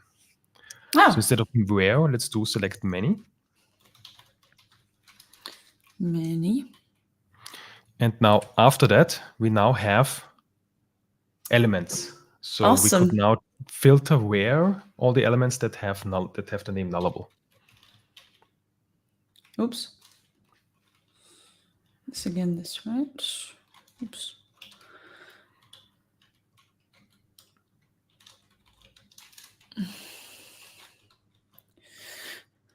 Nullable. Easy. Peasy lemon squeezy. And I'll just do a new line here. And then we can check if we have the last. So let's but there may not be one. So we need to do last or default. Yes. So this may be null. So this is the var last nullable. And now we need to check. Do we have the last nullable? Null. Yes, indeed. If last nullable. Oops. Well, if it's not null. If it's null. Mm-hmm. If it's not null. If it's not null. If it's not null, then we need to change the content. Yeah. Or the text. How is it called? The body. I need to check. Okay. The inner node, if that's the correct name. No, it's not. What do we have on that? That's X element, I think, if I remember correctly. Yes. What do we have? Value. Value sounds good. That's also settable. Yeah. Enable. Yeah. I'm so funny. Yes. Awesome. Cool. Let's see where this goes.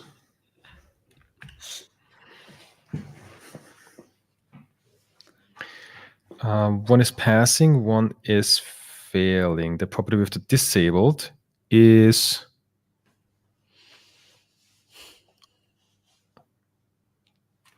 then adding yet another nullable.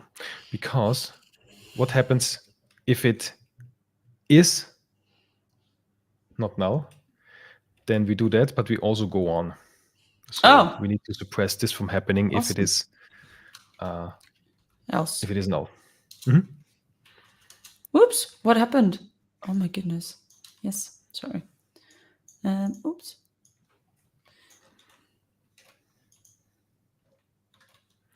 Ta-da. Cool. And we have 2 green tests. Woohoo! Splendid. Easy. And is there like an optimization, or why is this? Oh yeah. Green. Why do we have the squiggly line here? We have the squiggly line because filters. That's the problem. Replace with single call to last or default. Yes, because we can combine the where last or default just as the first that we used earlier. Last or default also has an overload that takes the predicate to select. So we can really merge those two. We can merge the where last or default with a last or default that does the lambda. Okay. And I think there should be refactoring. So I actually think you should be able to control dot it. Okay. Control dot. No. Do you get, or alt enter? Do you get this light bulb? Yep. Yes, you do. Cool. So we select all the descendants, of which we in turn select its descendants, and then from them we say last to default, the nullable. And if there is a nullable, then we enable it. Otherwise, we add a new node. That sounds excellent. And the test is still green. Awesome. And we had one third case. Yep. If it's there already. So we have enable nullable project with enabled nullable property. Does nothing, changes nothing. Because the expected will remain the same. Okay, let's do it. And So, let's see, test if it's even failing. It's not. Oh, yes, because well, we are, yeah, it's already, I guess we just override it. yeah. That's fine. Cool. That's fine. Let's not do anything. Yeah, Awesome. that's fine. Easy. Those are the best. Let's see, have we, okay, so we have, without nullable edit, done. Yep. Disabled. Cool. Already enabled it. Also cool. I guess we could like, yeah, it doesn't really hurt. We just set it to the same thing again. We could add the case, but well, tests are green, so that's Yeah. cool. Create a new property group if there isn't any. Ooh, yes. Let's do that. Right? Now it's go time. Because what is happening if it's like an empty? So we have like the emptiness. So that would be if the descendants were null. No. Or empty. I don't think they are, because it's an IEnumerable. IEnumerables usually are never null. They may return empty though. Project without property groups. Add property group and nullable property. Because if there is no property group, then what should be there? And then this is basically minus some spacing, I guess. No spacing. I guess this is something that we'd like to have. Okay, let's do it. And let's see. It passes. That would be cool. No, it doesn't. Sequence contains no elements. Ooh. Nice. So we will fail Right at the top right. either here or there. Because first expect something. Well, the last default says, well, if it's empty, there is none, then there is no last to take, so it will be default. But if we do first or last, there must be at least one element inside. Otherwise, there is no first and last and will therefore throw. So, what is it called? Property group? No. Something. Oh my God. Let's not start with this. So if documents... well, we could also... We could hook in here. Because here we know we have a property group and nullable. Here's all good. We could in here, because this is... We fail here. Because we don't have any property groups. If it's... oh, yeah. Yeah, you're so right. we could do like a first or default here, see if it is null, and then branch off of here, first, off easy. there. Default. Oh, okay. And then if node is that, then I'll just remove the rest of the, because well, this now maybe turn null. So this may fail. I guess we need to do this now later. So just cut this out. Because this node, this is now the first or default. So this may be the first. I'll rename this into first property group. Okay. If it is not null, if we found the first property group, then I need to bring back the other code. So we will say first property group dot nodes. Oh, sorry. Yes. Dot last, which we store into, let's call this last, and what we will add to. Cool. Nice. But what if, let's see, test style. Did we break anything existing? No, we haven't. But that one's still bad. Okay.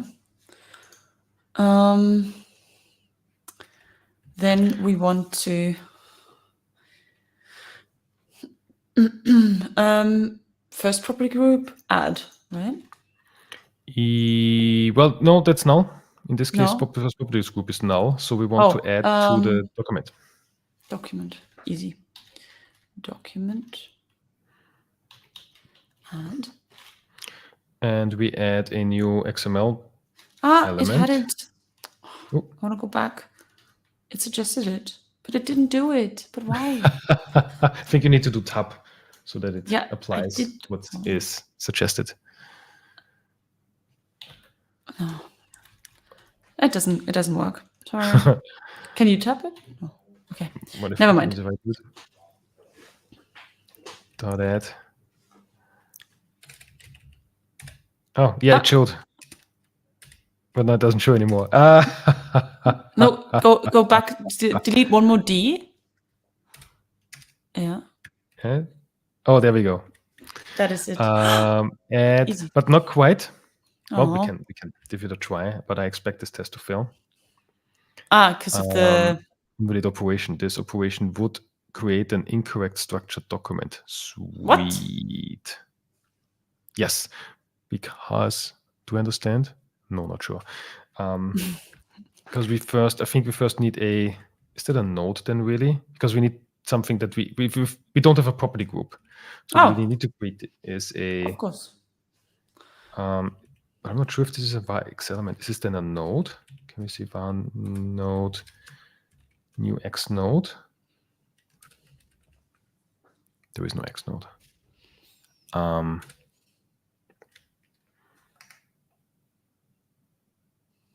There is an x node.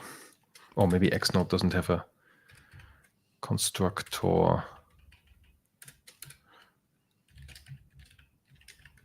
I've guessed the x node's constructor is private, or at least not public. And yes, I indeed forgot about the chat.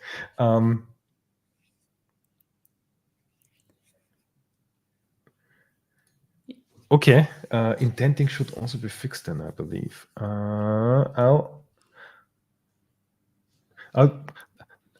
We'll come back to that.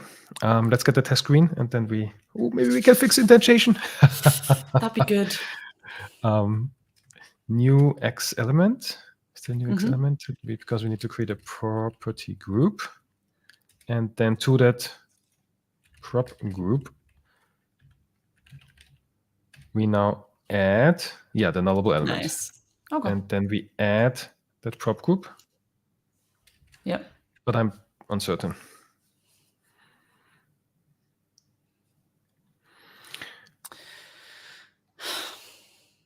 No. No, we can't add an element to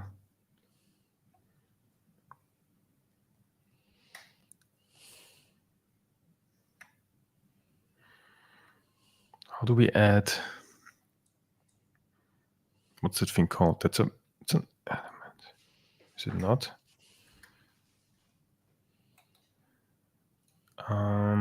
Can we not? Oh, do we need to do like .root?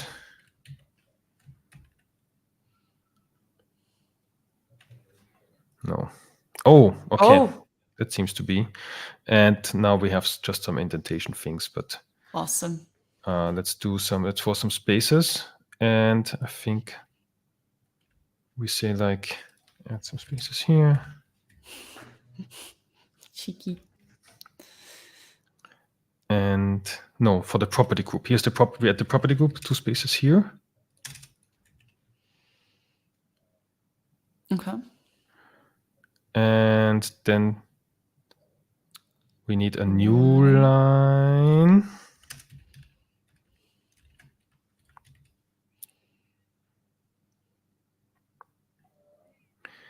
And then we get another new line here. Oh, is this because I do this here?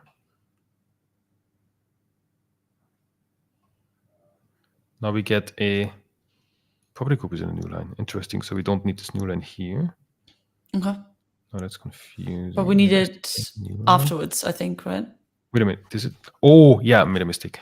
Because you're right. After the property, we need the new line. My bad. Yeah. And then some more spaces after. And property group. Now we have a property group nullable. No, wait a minute. Now we have. No.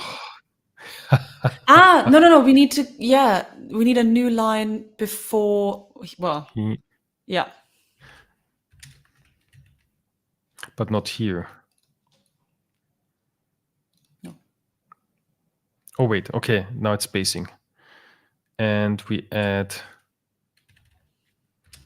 1, 2, 3, 4 here.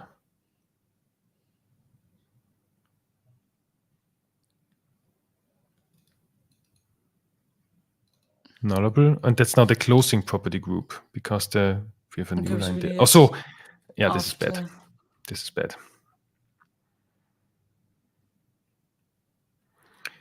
And so after nullable, oops. Yeah. We close the nullable and expected a new line, which we don't. Yeah. Ah, I swear it's not me. It's the ID. Line.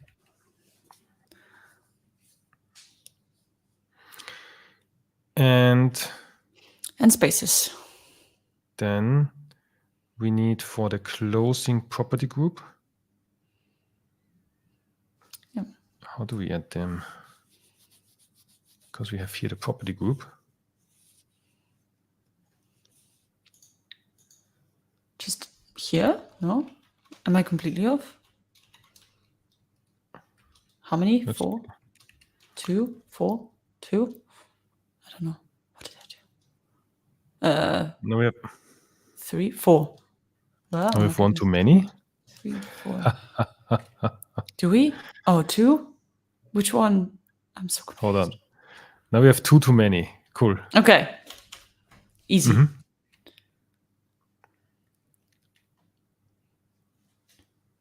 Now we have okay, that's not the closing. Yes. So we need a new line for the closing as well. After the end of the property group. Okay. Environment.new line. Because that's the closing of the project. And now we're green. Cool. Yes. Awesome. Cool. And All now, right. And now perhaps chat has figured out how to fix the spacing. I think that's that one. Yes. So we don't need nodes.last. Group.add should give the same.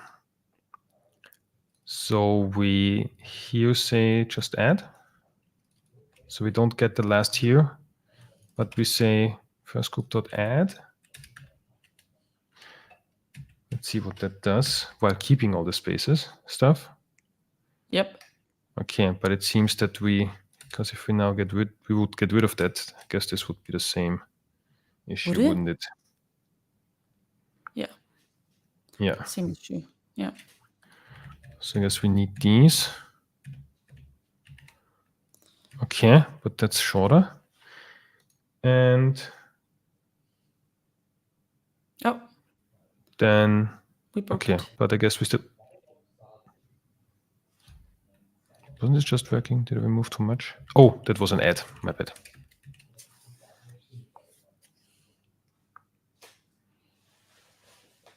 Okay, cool. Nice. And oh, I see just now. What's going on here? Hello. Welcome. Scott. We are trying to add the nullable enable property to a CS project. So we want to load the CS project, scan the CS project if this nullable enable node is available. And if it isn't, then we want to add it.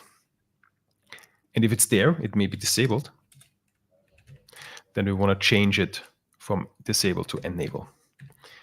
And we've also been, sidelined ourselves with formatting. As always. That also becomes like a thing for us, I think. Now I'm wondering, Yep. What if we have an empty property group? Yep. Well, we added. Let's say we have this case, but just an empty group.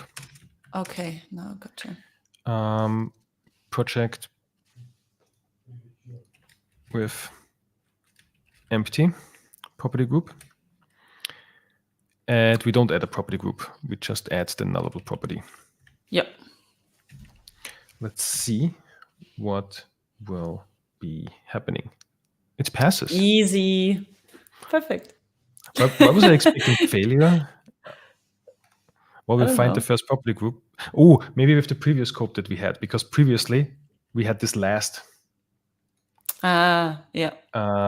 And so Toasting Training's comment, because we previously had the last, this would Thank fail you. because we would scan these and say, given the Yep. last descendant, there is none. So this would then again throw and say sequence contains no element. But Toasting Training already saw this case, and cool. How else could we break that? If we don't have no. I don't know. Or is it pretty solid? I think it's pretty solid. Wait, let me think a little bit. Very confident.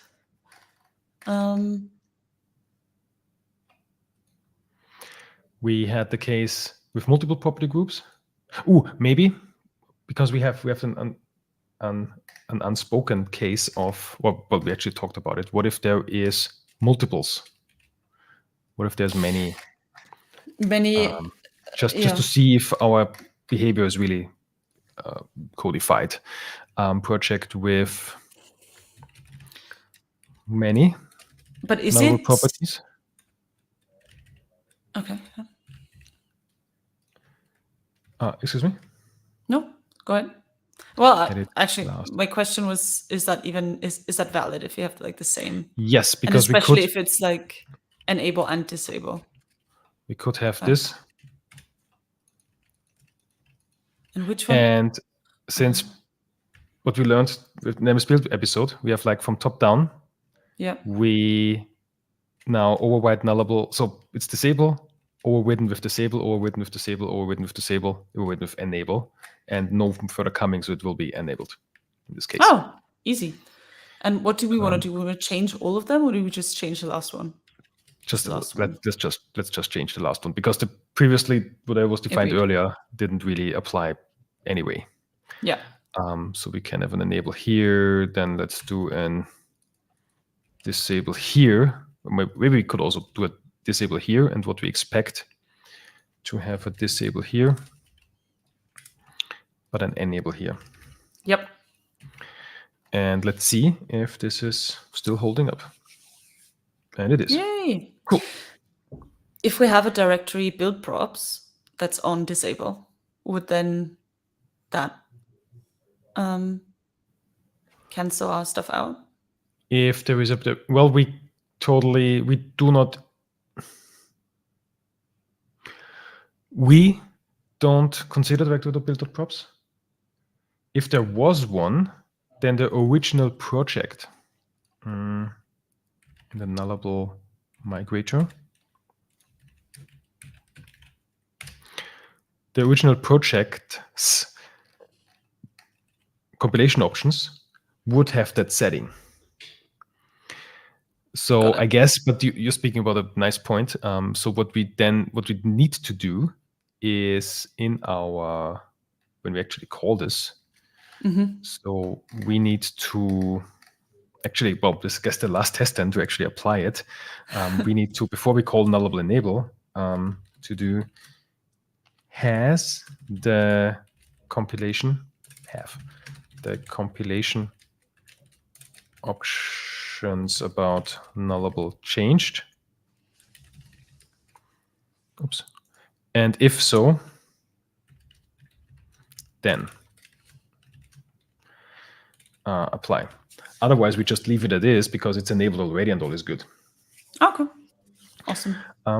Also, we got some code suggestion, but it formats not so nicely in the chat. So I'll try to bring that in here. Where is our migrator? No, that's our builder.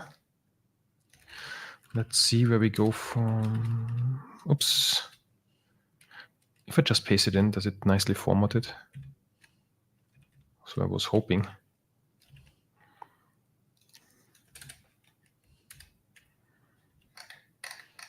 Nice. It's this one, yes.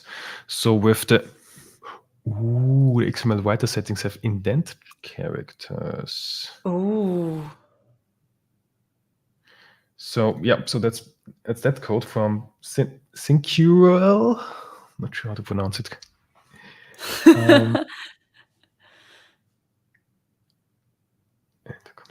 And well, we could, yes. So what we could have is that So let's catch up with the discussion in chat. To string that's saying, yeah, they've currently hard coded our indentation, where we could then read this intent jars from editor config. As Eric has suggested, we need to get that config file.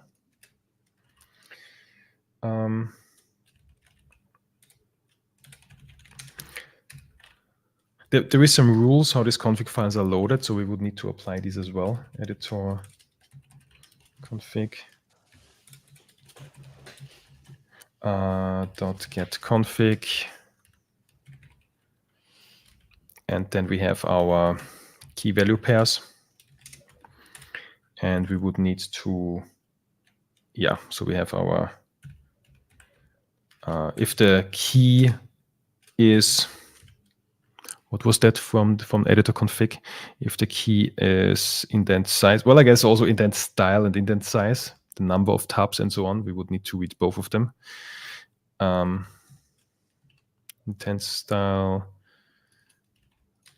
or indent size, where the indent style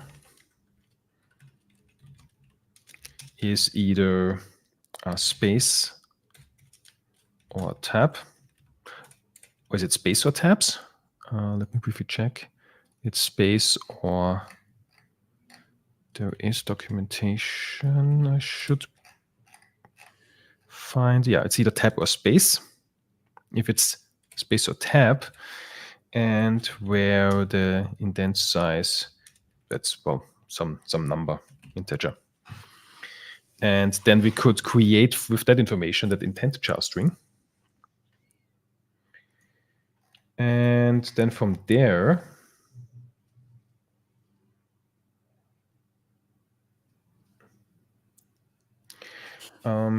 we also, we tried to write to the stream, but just use a string builder. I guess we could also just use, well, this is also what we talk about in super early at the beginning, if we should do it with string builder. But this may also, then we need to do it. The XML style parsing is quite convenient there, actually. Yeah. Now I'm wondering if we can make that work with that white settings. But we couldn't get the save right, couldn't we? Yeah, because of what did we? Well, let's see. Let's see. So we have a string builder. Okay, cool. So when we do the toString, oh yeah, so I guess we need to get rid of all of that. I'll just copy that method. Do we have some formatting problem here? Like so? Yes. I'll copy that method. To do for consideration, this is put here. We'll copy the enable.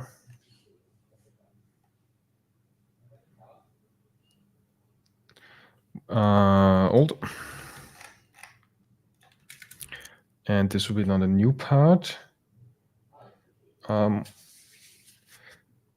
if we go back to save with save options none? That should format, yeah. But I think we didn't get the document.save. We couldn't get working to a memory stream. Maybe we should revisit that.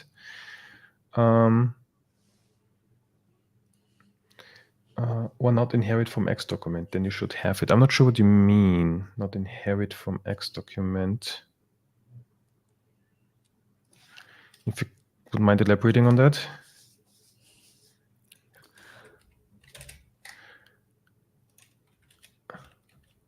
What am I breaking? Everything. Everything. So the toString should now, I guess, okay, so this is now the new one, so let's get rid of all the spacing. Let's see where this goes to. We just add, yes. Oops. What did I do? Huh? What happened? Yes. And new line as well. Remember if the same signature is already declared. Oh, so there it is. Yes. Oh, yeah, because I copied that entire. My bad. So this one we move in here. And we will try to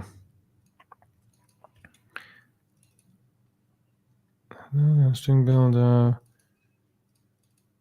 We save to the string builder, then toString the string builder, and we do we still have that? I totally forgot how to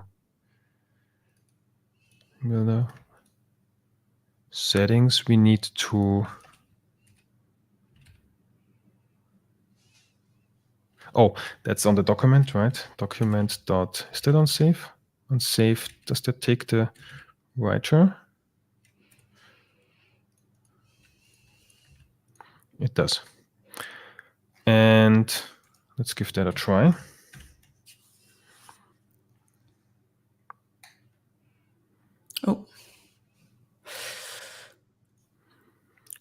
Oh, we get this preamble, but maybe that's the only problem.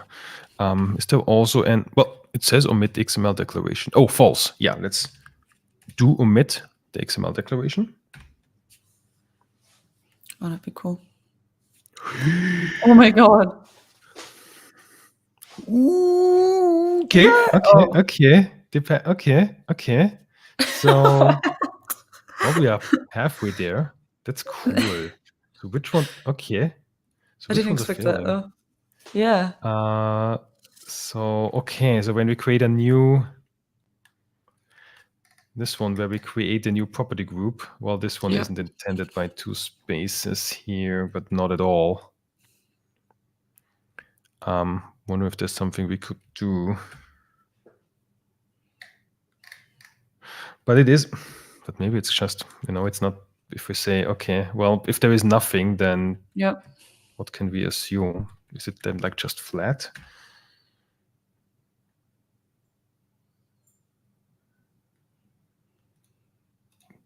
Does this not do what I'd expected? Oh, it is. It isn't. There is no indentation actually going on. Is it like so?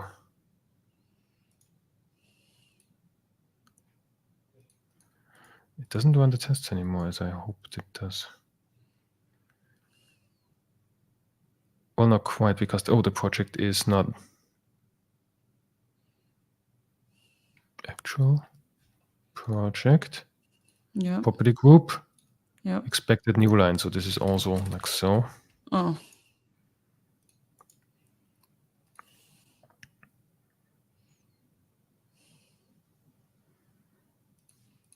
What? Not sure. My tests are not running as I expect. Oh. And okay, and here I guess some spacing. Is this like acceptable? I wonder if maybe there are some more settings that we could explore. Do. Yes. I'm also pausing chat if I missed something. Use a text writer over the stream. Or write the toString from X document. So those are like different suggestions. If we inherit our own X document and then overwrite toString. If I understand that. No, I'm not sure from chat. Have I missed something? New line on attributes. Well, we don't do attributes, I think. What else do we have? We have, let's see. I think there is a way. Let's format it like so. And I think we can like add all of, is there in code completion to add initialize other members? Oh, wow. So those are all the options. Okay.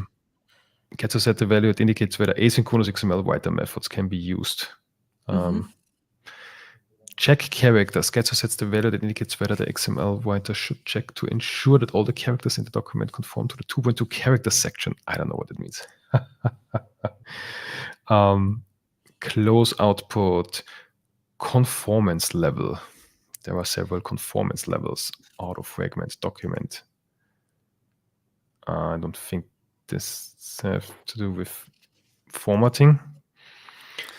Don't escape your attributes. We could set the encoding, the indent character, namespace handling. Well, we don't have namespaces. There's a new, we can also define a new line character. Yes.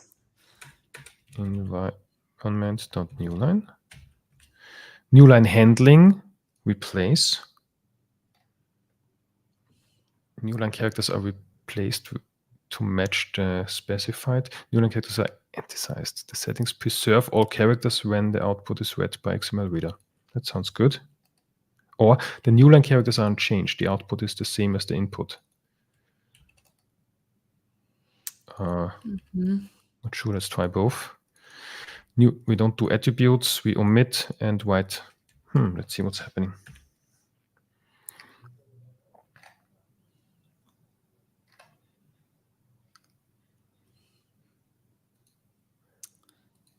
Don't think that. Running. Do we need to restart that session? Maybe turn continuous testing off and turn it on again.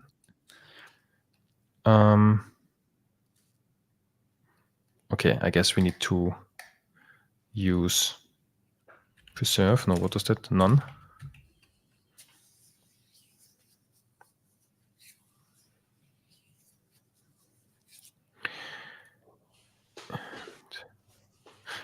But save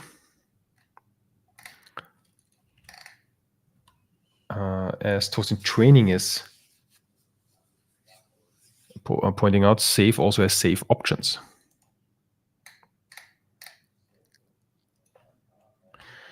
So there is also options there that we may pass. Is it done? Oh, this is when we then we need to write to stream. So do we need a stream?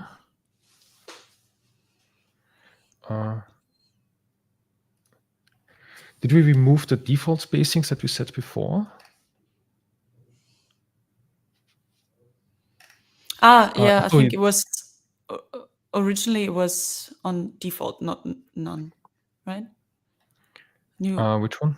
The new. New line handling. Oh, maybe. The new line handling. Maybe I misunderstood. Right. The default. Well, so yeah, all the spaces that we had earlier, I think. These ones. Yeah, we removed all of them. When we use the save options, let's see what save options have available for us. Wait a minute. How are they? Oh, so that's just an enum, not an non-disabling format and omit duplicate namespaces. And format indent the XML while serializing. Preserve all insignificant white spaces while serializing. That sounds good. So we want save options. Disable formatting. And I guess we now need an text. So we need a text writer. So this is an XML write. So can we instead create? But the XML writer takes these settings. Do we then need to create a text writer out of the XML writer? Toasting Training is suggesting none, to use none here. And you can write to the text writer as well. Okay, how can we create a text writer out of using text equals new text writer? Is it as there is an XML text writer? What about that one? That takes a stream, text writer, or a string. But the XML writer is not a stream, is it?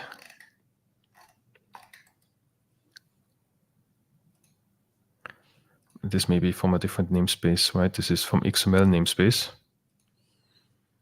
And this one is from also system XML. Okay. Guess now I'm confusing myself with streams and such. So this is an XML writer. Yep. An XML text writer is a... Oh, XML text writer does derive from XML writer. Okay. But how can we... so we need a... What we need is a... Also, we need a text writer. But XML writer is not a text writer. So we need to create a text writer. Is there? Oh, there's no text writer. I thought there was. No, there isn't. Is there? There is. Oh, there is just no constructor on text writer. My bad. Text writer dot.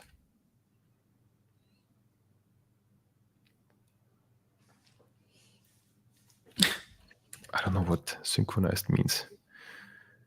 We pass in a text writer and we...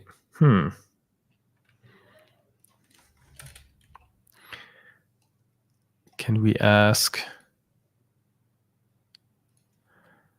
how to create a text writer from XML writer?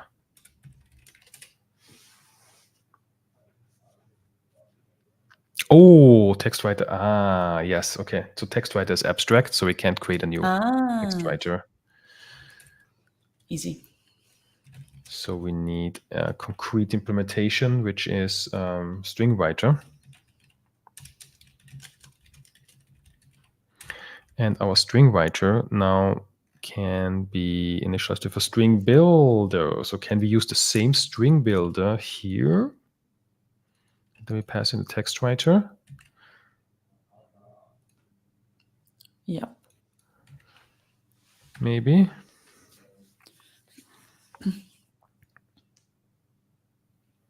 I don't think they ran, do they? No, they don't. Maybe we need to restart. No. Oh. But we do get this XML version again. Yeah. And I told it not to, haven't we, in the settings? Or did we miss that? The omit XML declaration true.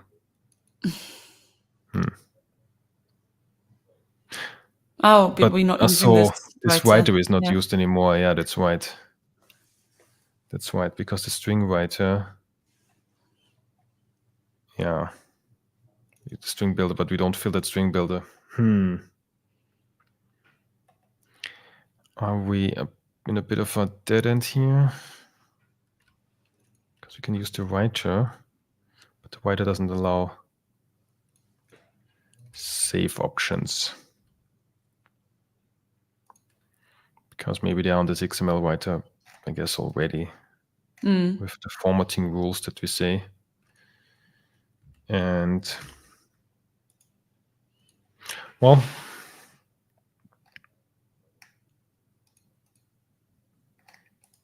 so yeah, they all fit. No, are they one?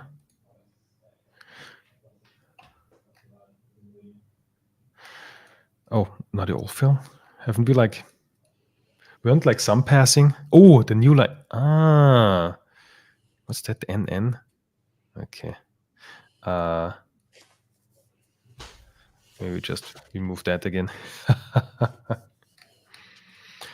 Keep that to the default. And we have some green. Okay. But have here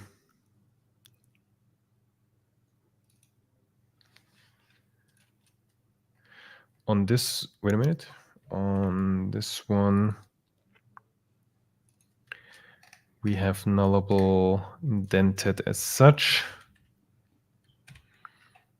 And on this one, we also have nullable indented as such. Okay.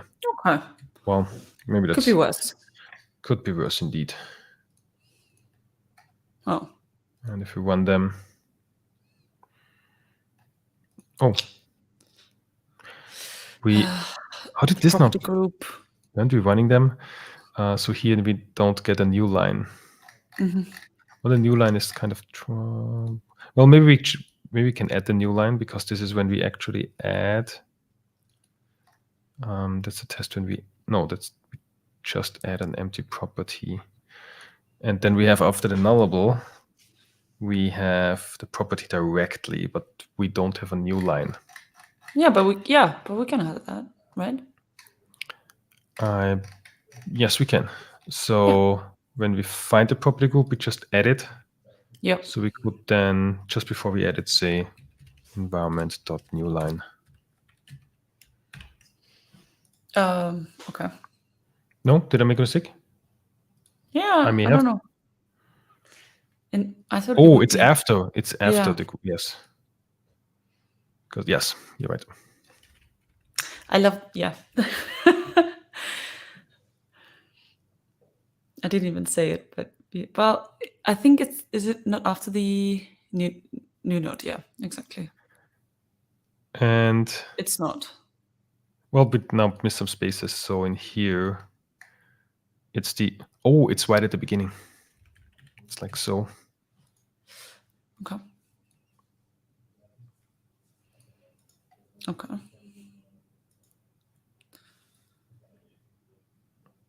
Oh, then it should have been, yes. So it kind of, okay, it basically adds this node and then there's a new line, but then doesn't apply those two spaces here. That's kind of, well, it is what it is. It is what it is. And in here we have, let's run that as well again. We also put a new property group is just at the beginning. So the property group now starts at the project level, if I read that right. Because there is no spacing at all. It's directly after the new line. Wait a minute, was that one? No, okay. Okay. Cool. Nice. Okay. Well. So this is what we produce. I guess it's, so here is, okay. Well, it is correct.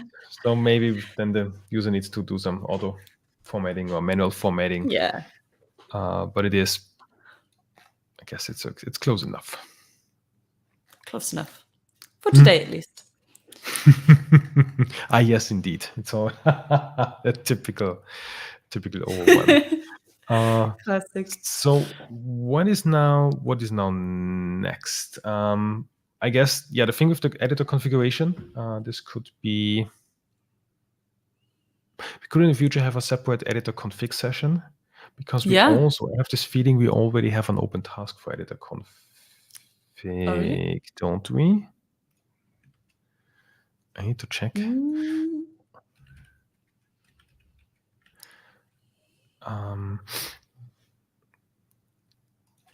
There's our tool. I have this odd feeling. Issues. Editor config. Yes, because we in the editor config, you can also have. Yeah. You can have generated code set to true, which now marks all of the documents in that same directory, but also all of its child directories. I think, and this is also something that we would need to explore, to now become generated code. So our tools should ignore them. Yep. But also we can pass the editor config and filter find the indentation settings and then apply them here. So from editor config, this is yet another task to do, new issue. So somewhere in the future, maybe next year, because the year is already coming to a close almost. Oh my goodness, we have a session on editor config to take care of these two tasks. Thank you very much, Eric, for that input here. That's a cool idea. And then I guess we also need to, well, we would do basically the same thing now to, well, kind of duplicate the test to allow the opposite. More or less now have this method instead of nullable enable be like bool enable, something like this, where we have the same logic and then say as the value will be, if it is enabled. Oh, yes, exactly. So we insert, if we want to enable nullable, then we set the value enabled. Maybe let's do it true per default, so our current logic doesn't break. And here, value and value. And now we basically, I guess this now needs a better name, but now we have the same thing. Well, of course, we need a test first, but we now have the same thing for the disable path as well. And now we have that project builder ready that we can now use in our CLI application, because currently, well, our integration tests still fail because we try to apply the changes here, but they fail. So we can now, well, we could think about building our own workspace that under the hood checks, have the compilation option changed, or at least have the nullable compilation option changed. If they have, then from the original project, we remove that change again, still do an apply change so that all of the other stuff that is supported by the MSBuild-Workspace is applied. And then at the last step, now use our fresh project builder to overwrite that CS project. Awesome. And yeah, I guess this will be our next session. And yeah, almost. Well, it's around the corner, isn't it? It's around the corner. I'm already starting some Christmas shopping, if I'm being honest. Have you? No, it's also there's all the shops. Huh? Have you started already? Yeah, of course. I thought there was there's Halloween first, and then comes Christmas. Oh yeah, I'm also doing Halloween shopping. I love Halloween. It's very, very un-European of me, but I love it. Awesome, but when is our next episode? Yes, so in a little bit less than 2 weeks, on October the 29th, no longer at 5 p.m. UTC, but now it's 6 p.m. UTC. Because is that the coming weekend? Or no, just the weekend before, there is the DST switch. Daylight saving time will be now disabled. And I hate daylight saving time. Well, same. I like daylight saving time, but I hate implementing daylight saving time. But what do you like about it? Because it just confuses me twice a year. And I don't like to be confused. That's also fair. It's not a nice feeling.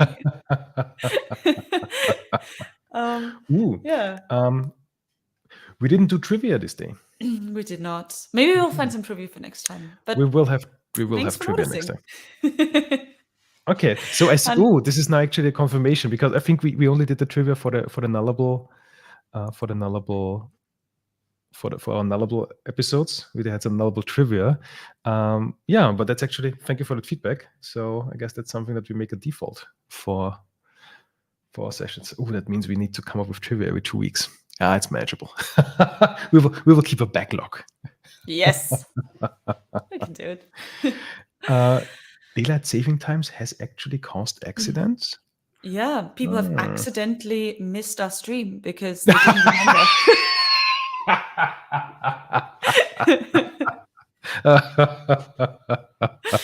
It was all over the papers. I bet it has. Broken some, maybe also good potential thing for to break or not to break. Topic. Maybe not. So we do some. I don't know. Yes, it is. We'll do some DST shenanigans as well. Yeah, or not do DST shenanigans and then see the impact. and then see the impact. Yeah. Noted down. No, but awesome. Thank you guys so much for spending the evening with us, and thank you for all your great input. That's been really, really cool. Yeah. Yeah, we'll be back.